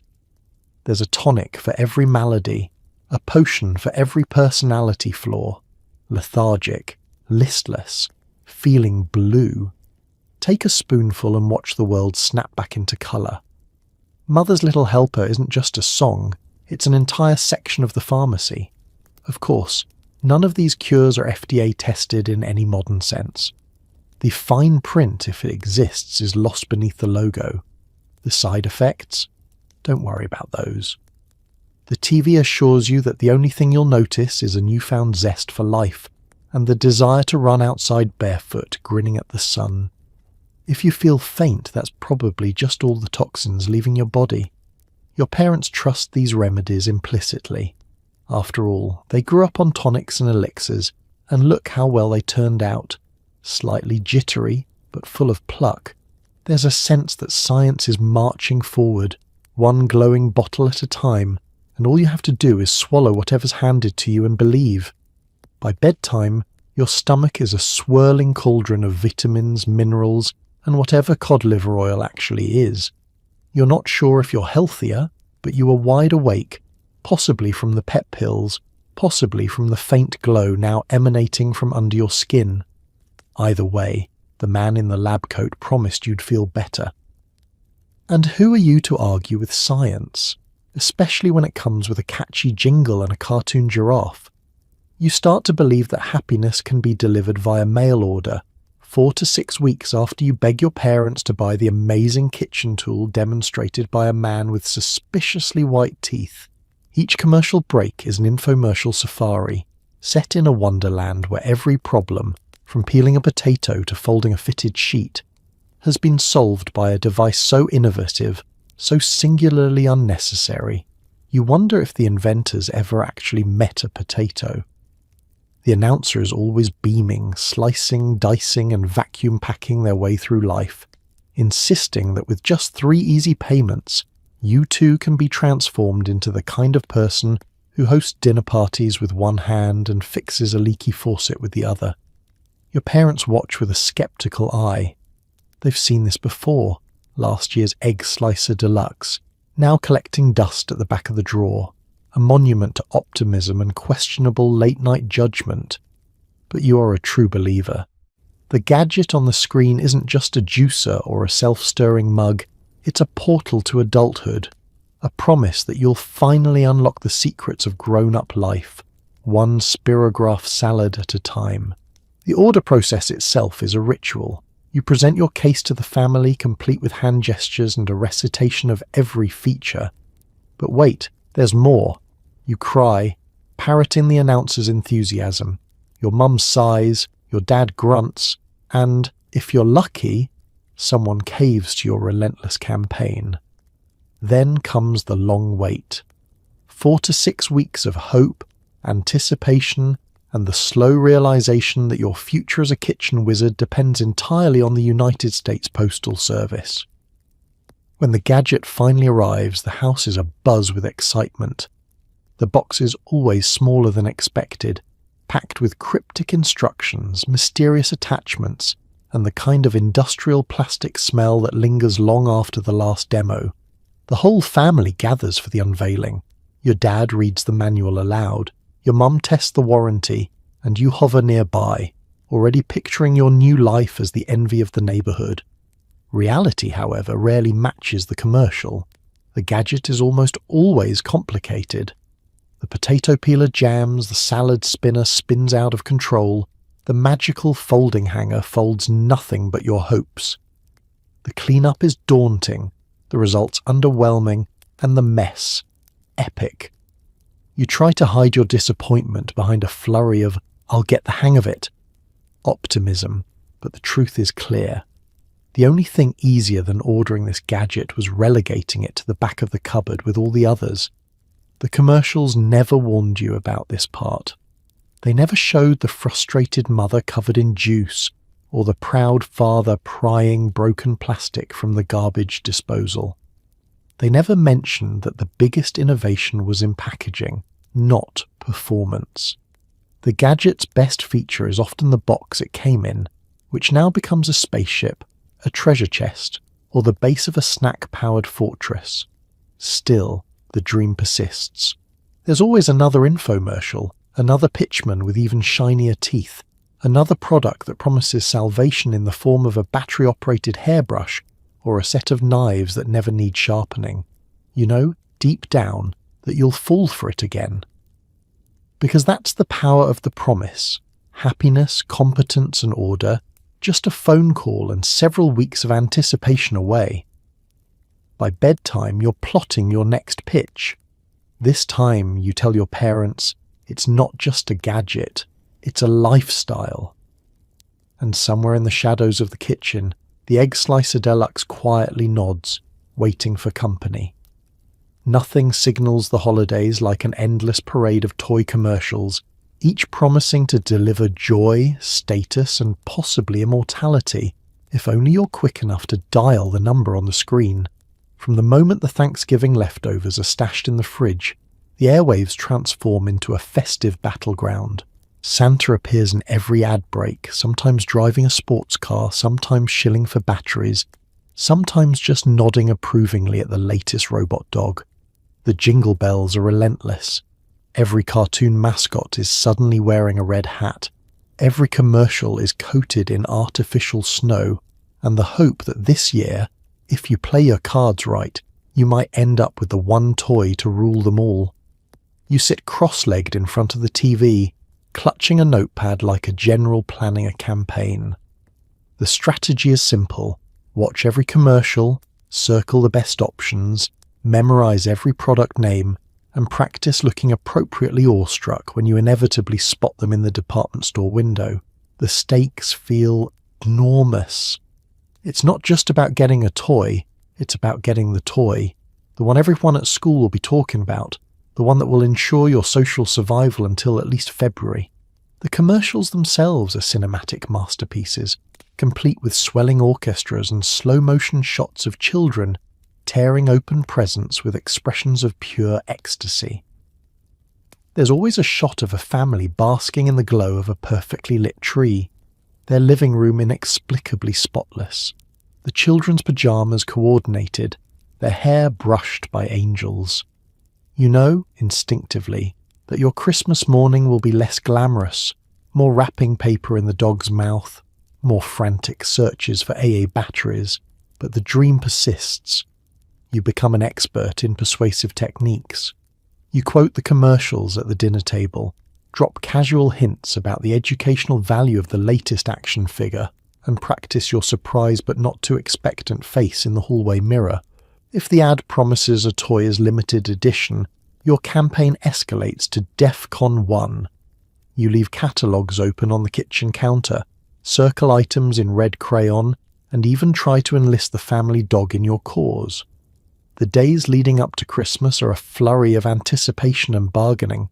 You know, Santa won't bring you toys if you don't clean your room, your parents intone, wielding the commercial's promises like a cudgel. You clean, you wait, you dream. At school, the lunchroom buzzes with rumours.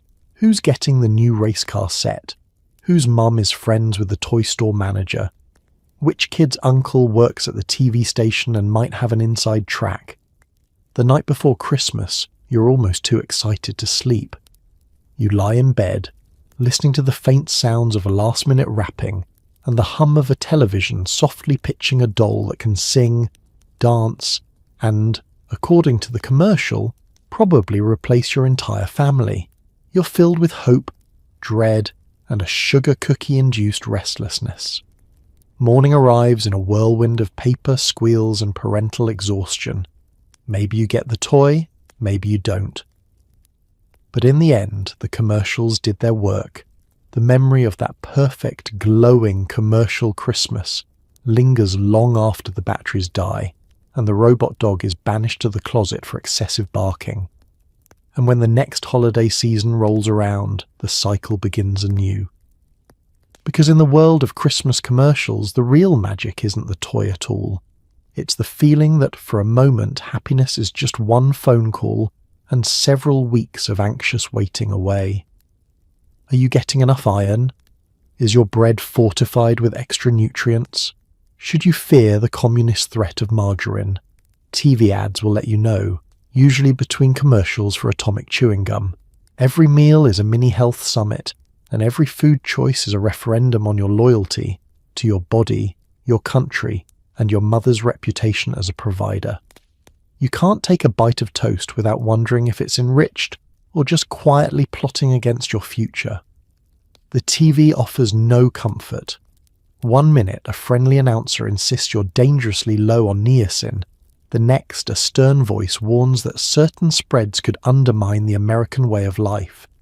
If you ever wondered why your parents scrutinize the grocery bill like they're reading secret government documents, blame the man in the lab coat standing next to a loaf of vitamin-fortified bread. Breakfast is a chemistry experiment, with vitamins and minerals added for your health, and colours added for your happiness.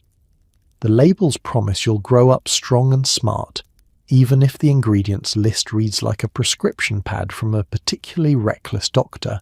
Now with more thiamine, the commercial beams, and you briefly consider asking your parents what thiamine is before remembering the blank look you got last time you asked about riboflavin. Food paranoia becomes the background music of your childhood. You learn to fear what isn't there as much as what is. Is your milk homogenized? Is your cereal approved by the American Dental Association? And what about those rumours on the playground that margarine is actually plastic, or that eating too many hot dogs could lead to spontaneous combustion?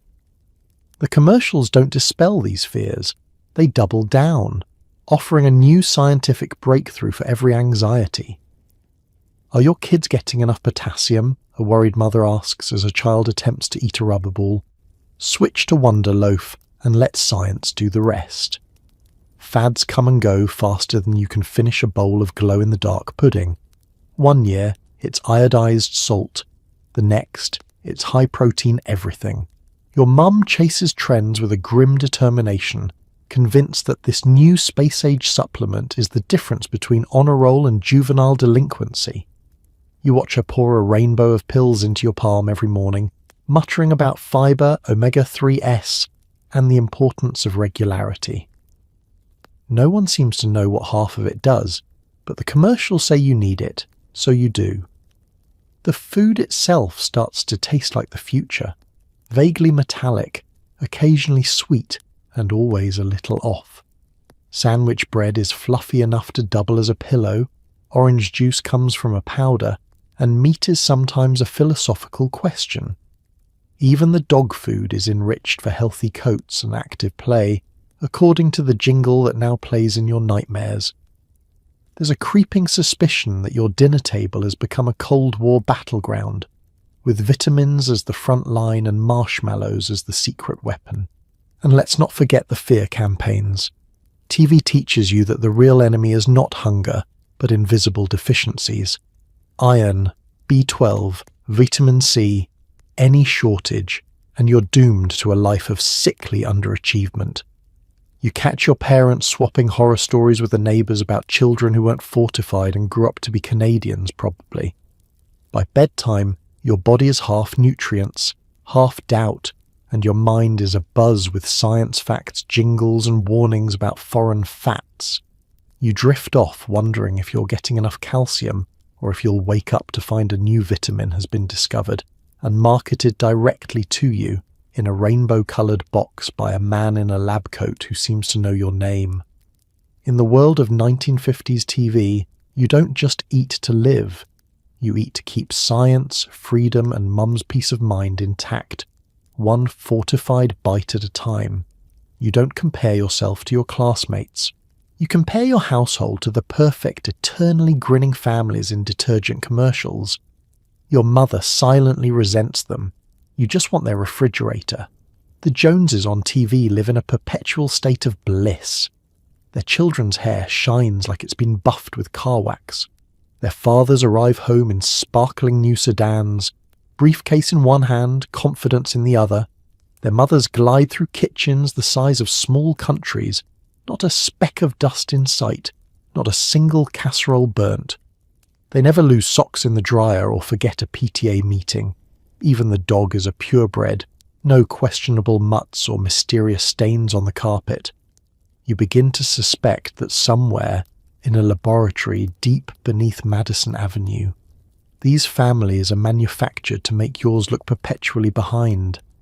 Your mother watches these commercials like she's studying for an exam. Each spotless countertop, each wrinkle-free shirt is a reminder of the gap between aspiration and reality. She mutters darkly about that woman with the pearls, scrubbing the kitchen twice as hard, convinced that somewhere the neighbours are watching through the curtains, keeping score on her baseboards and biscuit flakiness. Your family's linoleum may not gleam like the ones on TV, but you're pretty sure it's the only thing holding the kitchen together. The refrigerator is the ultimate status symbol. The TV assures you that nothing says success like a freezer full of ice cubes and a built-in butter compartment. The Joneses on the screen open theirs to reveal a kingdom of organised abundance. TV dinners stacked like golden bricks, a fruit drawer overflowing with produce, a mysterious cheese that no one touches but everyone admires. Your own fridge is less impressive. A half-eaten meatloaf, some wilted lettuce, and a carton of milk that might be old enough to vote. Still, every new commercial kindles fresh hope. Maybe this year, if your family switches to the right brand of floor wax, you'll be rewarded with a new fridge that dispenses both ice and social acceptance. It's not just appliances. The arms race extends to everything. Vacuum cleaners, lawn mowers, curtains, even the style of your front door. "Did you see what the Millers bought?" your mother asks, not really asking. She watches as another neighbour drags a new toaster from the trunk of a car, displaying it on the kitchen table like a war trophy. The TV eggs her on, promising that each product will bring your family closer to that elusive commercial-grade happiness. Your father isn't immune either. He studies the car ads, measuring his own rusty sedan against the chrome-plated chariots on the screen. He makes vague promises about maybe next year, all the while kicking the tyres of reality. you begin to realize that television isn't just entertainment. It's a scoreboard, and your family is constantly trying to close the gap. For you, the pressure is simpler. You don't want to be the Joneses, you just want their fridge, their TV, maybe their dog.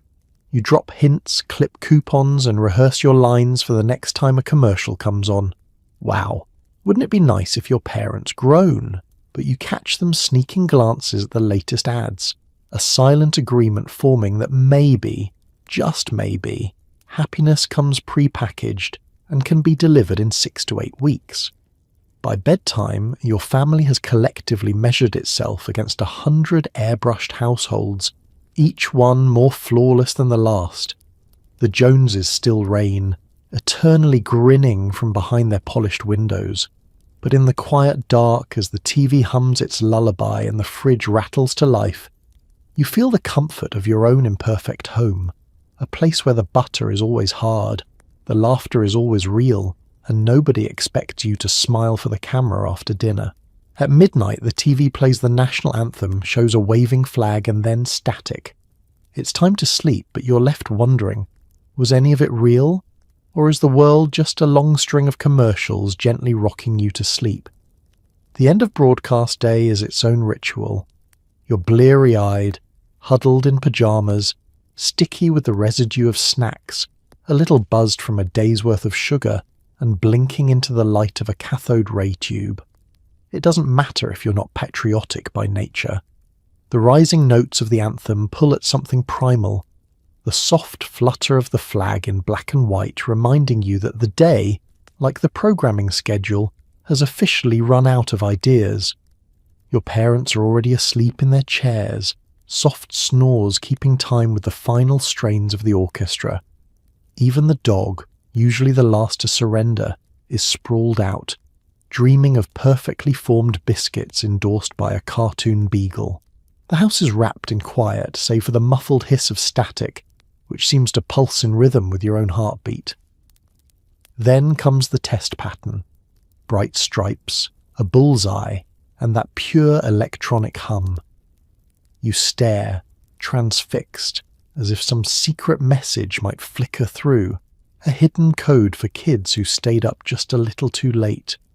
The world outside is silent. You can almost imagine the entire country, millions of living rooms glowing with the same strange rainbow geometry. A generation united by the mystery of what happens after the last commercial. You're left alone with your thoughts, a dangerous thing for a kid raised on a steady diet of advertising and canned laughter. Did the toys really make you happier? Did whiter socks and sparkling floors actually bring your family closer together? Is it possible to eat your way to good citizenship, or to become your best self with just the right breakfast cereal? In the darkness, you're not sure. The voices in the commercials made it sound so easy. All you had to do was buy, eat, scrub, and smile. Now, with the TV's light fading, you realize they never said what comes next. Existential dread, it turns out, is part of the broadcast package. The TV promised answers, how to be cool, how to fit in, how to be perfect, but now it's just you, a ghostly hum and a flickering screen that doesn't care if you're paying attention. There's comfort in the routine, even as you sense the absurdity behind it. The whole day, a parade of products and jingles seems suddenly fragile, like the toy you finally got for Christmas that broke by New Year's. But even as you question, you find yourself soothed by the rhythm of it all. The TV's sign-off is a gentle reminder. Every story has an ending, even if it comes with a sharp burst of static instead of a tidy moral lesson. The commercials fade, but their songs linger in your mind, looping like lullabies as you drift towards sleep. Tomorrow the anthem will play again, the test pattern will vanish, and a new day's worth of programming will begin. There will be more cartoons, more cereal, more promises of happiness in a can or a box or a bottle. You'll chase those dreams again, laughing at the same gags, humming the same jingles, and letting the screen tuck you in at the end of the night. And as you finally close your eyes, the static fading to silence, you realize that maybe, just maybe, The commercials aren't there to tell you what's real. Maybe they're just the soundtrack to growing up in a world that's equal parts absurd, comforting, and quietly miraculous. Sleep well and try not to dream in black and white. It's a typical Thursday afternoon when the doorbell rings and your mother transforms from homemaker to hostage negotiator. On the porch stands a man in a crisp suit, arms full of vacuum attachments and unearned confidence. The TV told you to trust men with briefcases, so you watch as your family's budget is vaporized in exchange for a device that might actually be a blender, a hairdryer, or a small nuclear reactor. You wonder if he lives in the TV, emerging only when the commercials run out. In the 1950s, every neighborhood has at least one, the roving ambassador of American innovation, peddling the promise of an easier, cleaner, shinier life. He arrives right after lunch, timing his pitch perfectly. Everyone's home.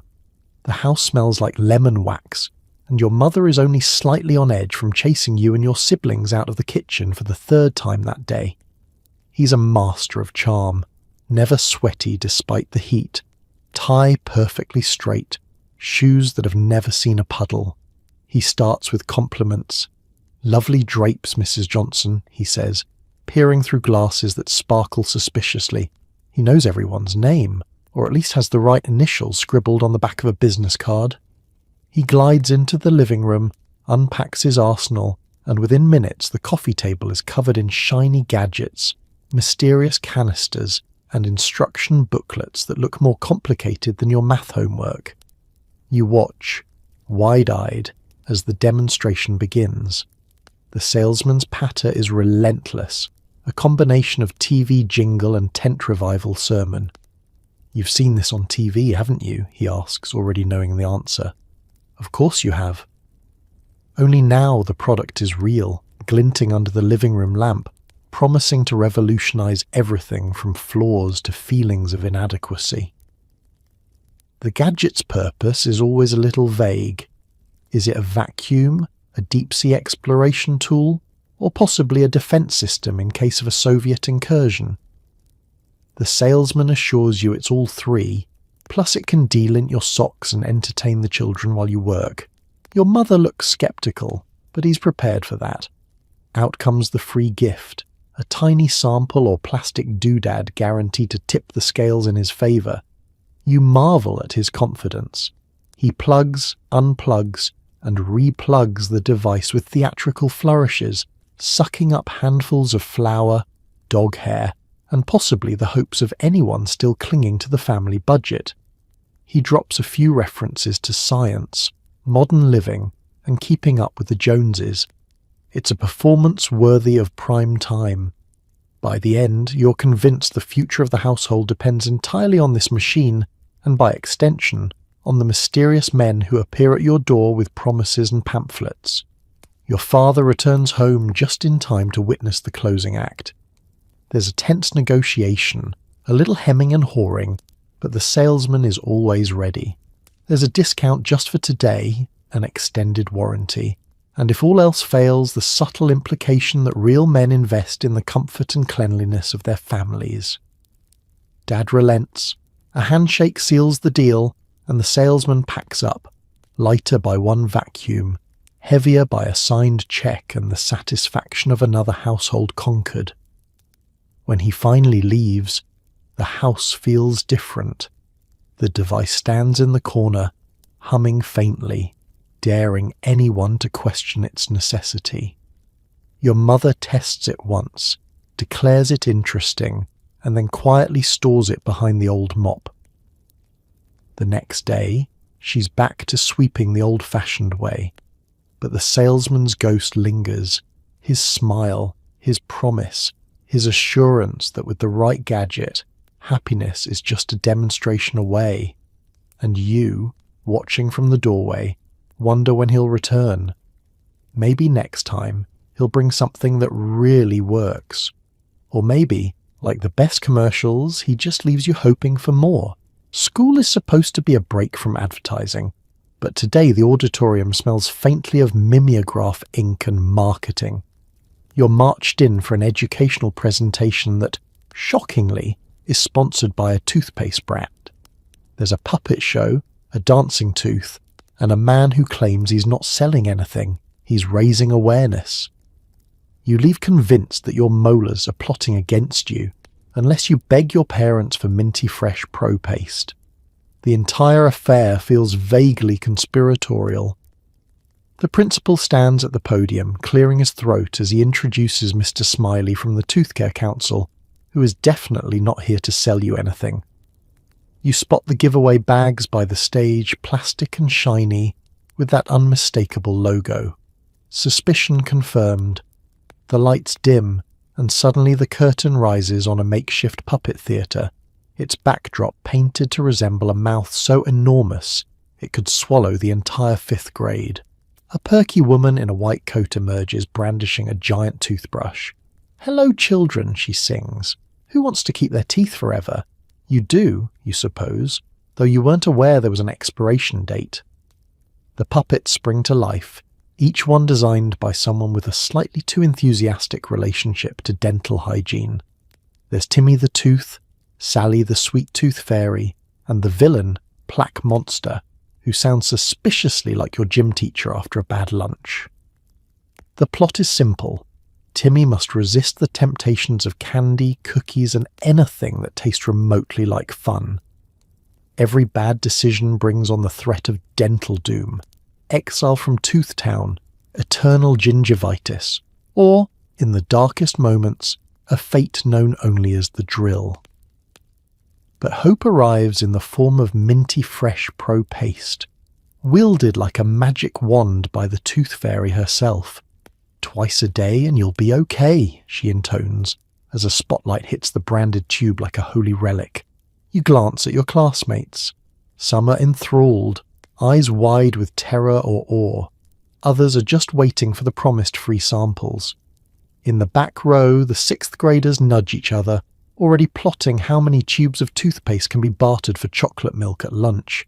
You meanwhile start to feel the creeping sense of guilt only advertising can deliver.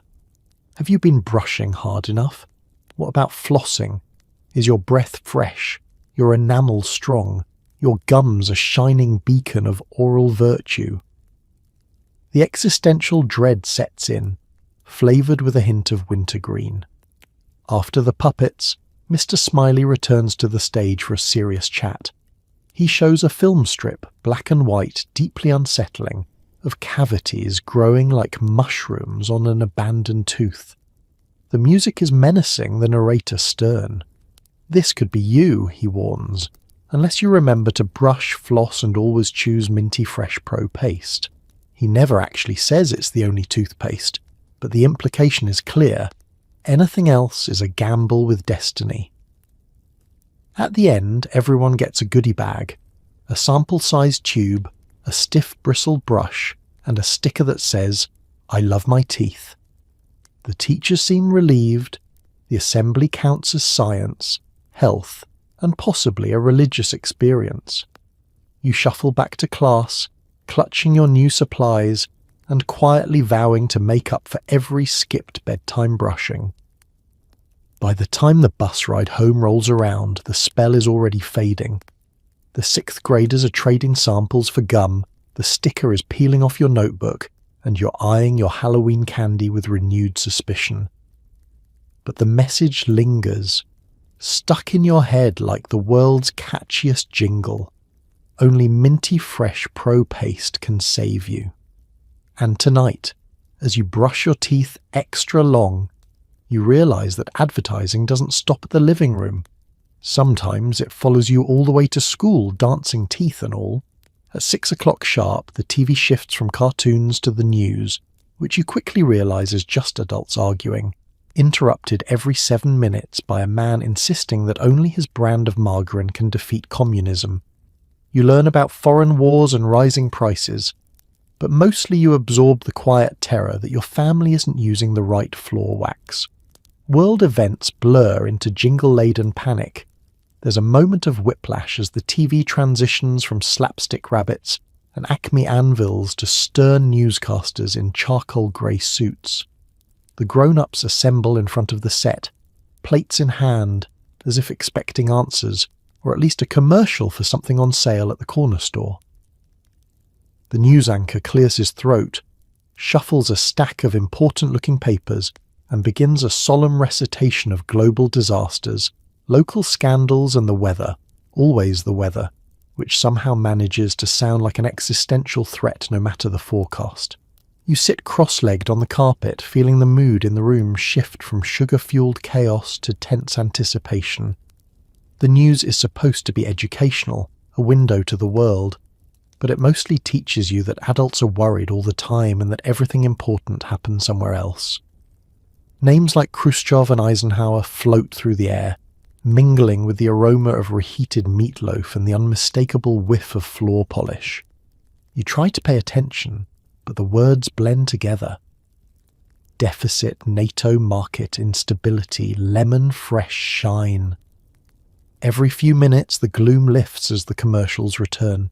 Here comes the friendly face of the local grocer, the trusted voice of the floor wax man, the reassuring promise that no matter what happens in Moscow, your kitchen can still gleam like the halls of Congress.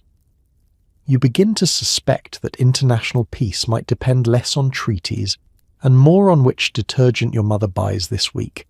Your parents listen intently. Your mother, arms folded, staring at the anchor as if willing him to mention your family's name. Your father, nodding at political analysis and occasionally snorting at the sports scores. The arguments start quietly, then gather steam. Someone always has an opinion on what the president should do. Your mother worries about inflation, your father about taxes, and both seem to take personal offence at the price of beef. You don't understand much, but you absorb the anxiety, an undercurrent that ripples through dinner and lingers after the dishes are done. And then, like a clockwork joke, a soap commercial appears. A luminous housewife twirls through a spotless kitchen, praising a new product that makes floors cleaner than democracy itself. The jingle is impossibly catchy. For a moment, everyone forgets about the Cuban Missile Crisis and just wishes the grout in the bathroom would sparkle like the commercial promised. The anchor returns, gravely discussing world affairs, but your mind drifts back to the promise of a floor so shiny it could blind your enemies. You learn to associate certain brands with reassurance. Margarine keeps your family safe from foreign threats, or at least from dry toast. Laundry detergent promises a future where your shirts will never yellow, even if the stock market crashes. There's a kind of comfort in the rhythm. Bad news, worse news, jingle, soap, repeat. If the world ends, you'll go out with a smile and the scent of lemon-fresh bleach in the air. By the time the news hour winds down, your head is full of worries you don't understand and jingles you can't forget. The adults continue to argue, but softer now, their voices muffled by the closing theme. You wander off to brush your teeth, grateful for the ads that promised a brighter tomorrow, even if it's only in the form of a whiter sock or a shinier kitchen tile. And as you drift off to sleep, you realise the world may be uncertain, but the commercials are always there, ready to polish your fears to a perfect lemon-scented shine. Somewhere in your subconscious, you start to believe the families on TV are real, the ones who never argue, whose kitchens sparkle, and whose children are suspiciously clean.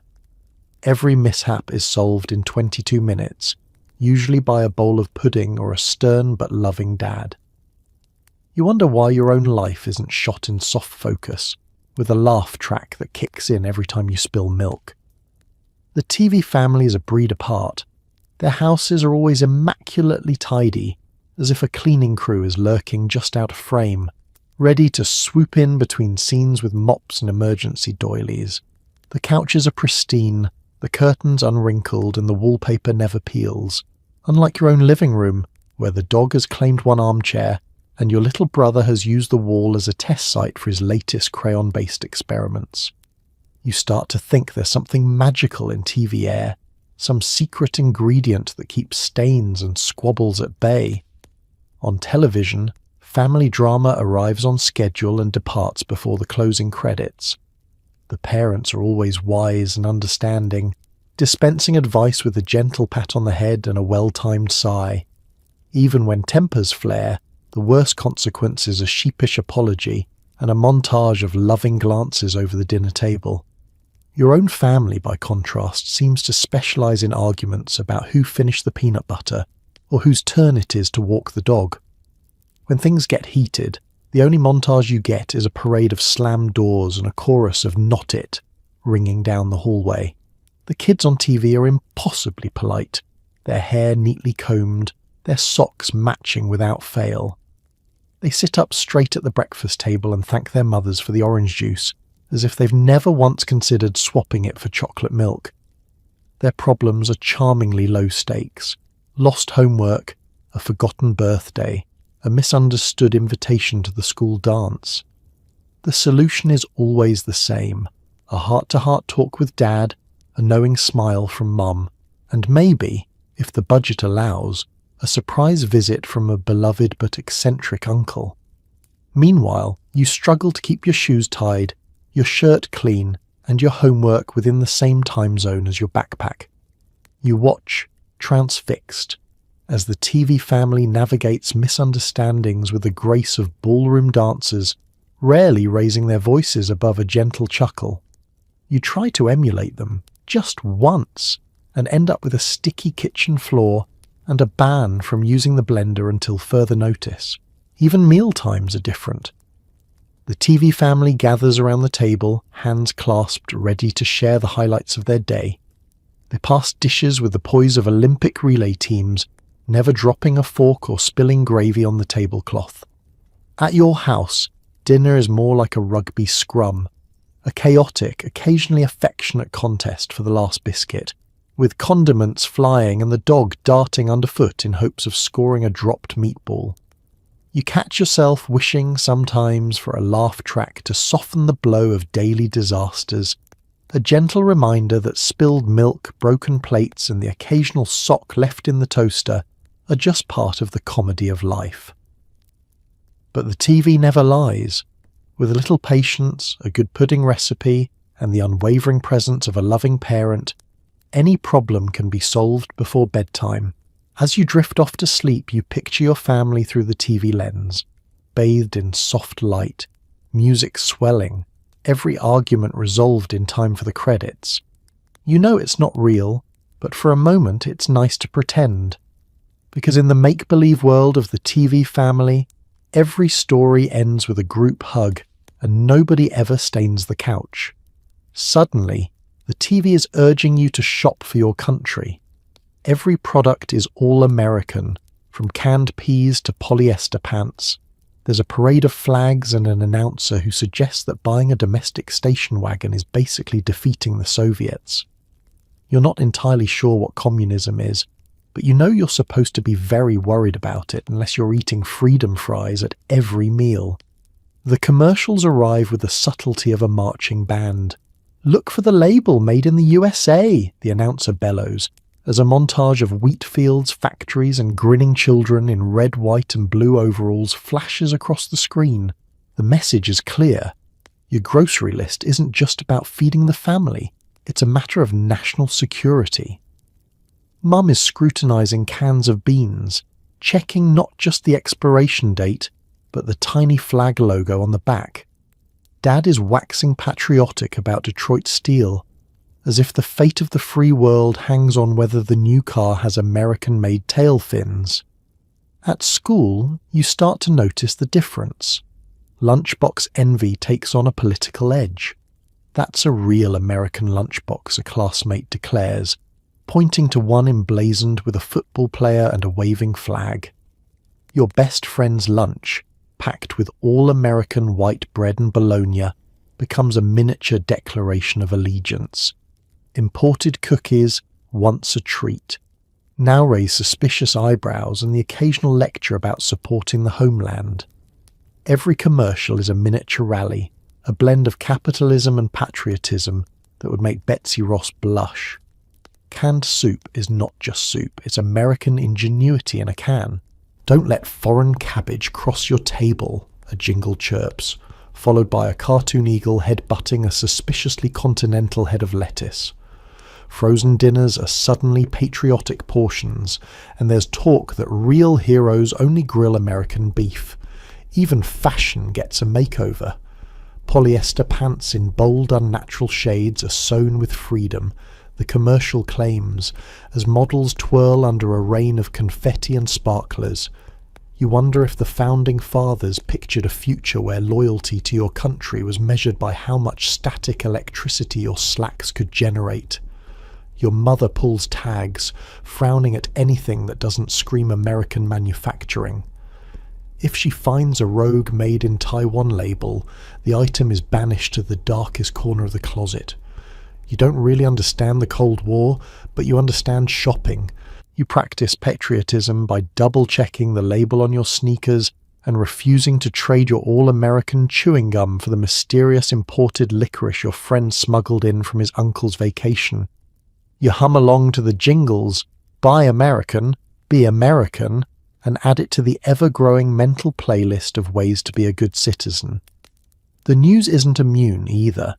Anchors remind viewers that domestic purchasing is a civic duty, and politicians give speeches next to factory lines, grinning as workers in matching hats box up potato chips destined for freedom-loving pantries nationwide. You watch, wide-eyed, as your dad mutters about tariffs, and your mum wonders if Soviet children are wearing such scratchy socks. By bedtime, your mind is swirling with the new rules of patriotism. Salute the flag, finish your canned peas, and never, under any circumstances, admit that French fries taste better than their freedom-fried cousins. You drift off, visions of eagles and waving flags mingling with the faint anxiety that maybe, just maybe, the real enemy is whichever brand of toothpaste your parents didn't buy this week. And in the morning, as the commercials resume, you're ready to do your part, one all-American breakfast cereal at a time. And so, as the TV test pattern flickers and the national anthem fades into static, you pull the blanket up a little higher, grateful that you survived another night in the wilds of 1950s suburbia. A world where children were raised by cartoon mascots. Dinner was served on a tray in front of the glowing screen, and the answer to every problem, from dirty floors to existential dread, came with a catchy jingle and a smiling announcer. Maybe tonight you'll dream of cap guns that shoot jelly beans, or find yourself running late for school because you're stuck arguing with a puppet about the best toothpaste. Maybe you'll remember the taste of space-age snacks, equal parts sugar and red dye number 2, or the soft plastic feel of a TV remote that weighed as much as a house cat. It's easy to laugh at the oddities and absurdities of 1950s childhood, where every hope, fear and ambition was packaged and sold during commercial breaks. But beneath the surface-level silliness was a real resilience, a generation of kids who learned to question authority, as long as it didn't come from the TV, improvise with what they had, usually more marshmallows than sense, and find comfort in a world that changed with every spin of the dial. So tonight, as you settle into your bed, maybe with a little white noise in the background, maybe feeling the warm glow of nostalgia, or the relief that your dentist no longer smokes on TV, spare a grateful thought for the children of the 1950s. They survived atomic snacks, lead paint, and being marketed to before they could walk, and somehow came out the other side. History may be full of absurdity, but it's also proof that people are hopeful, creative, and just a little bit ridiculous. And really, isn't that what keeps us going? Good night, friends. May your dreams be free of commercials, and your sleep uninterrupted by the need to buy anything at all.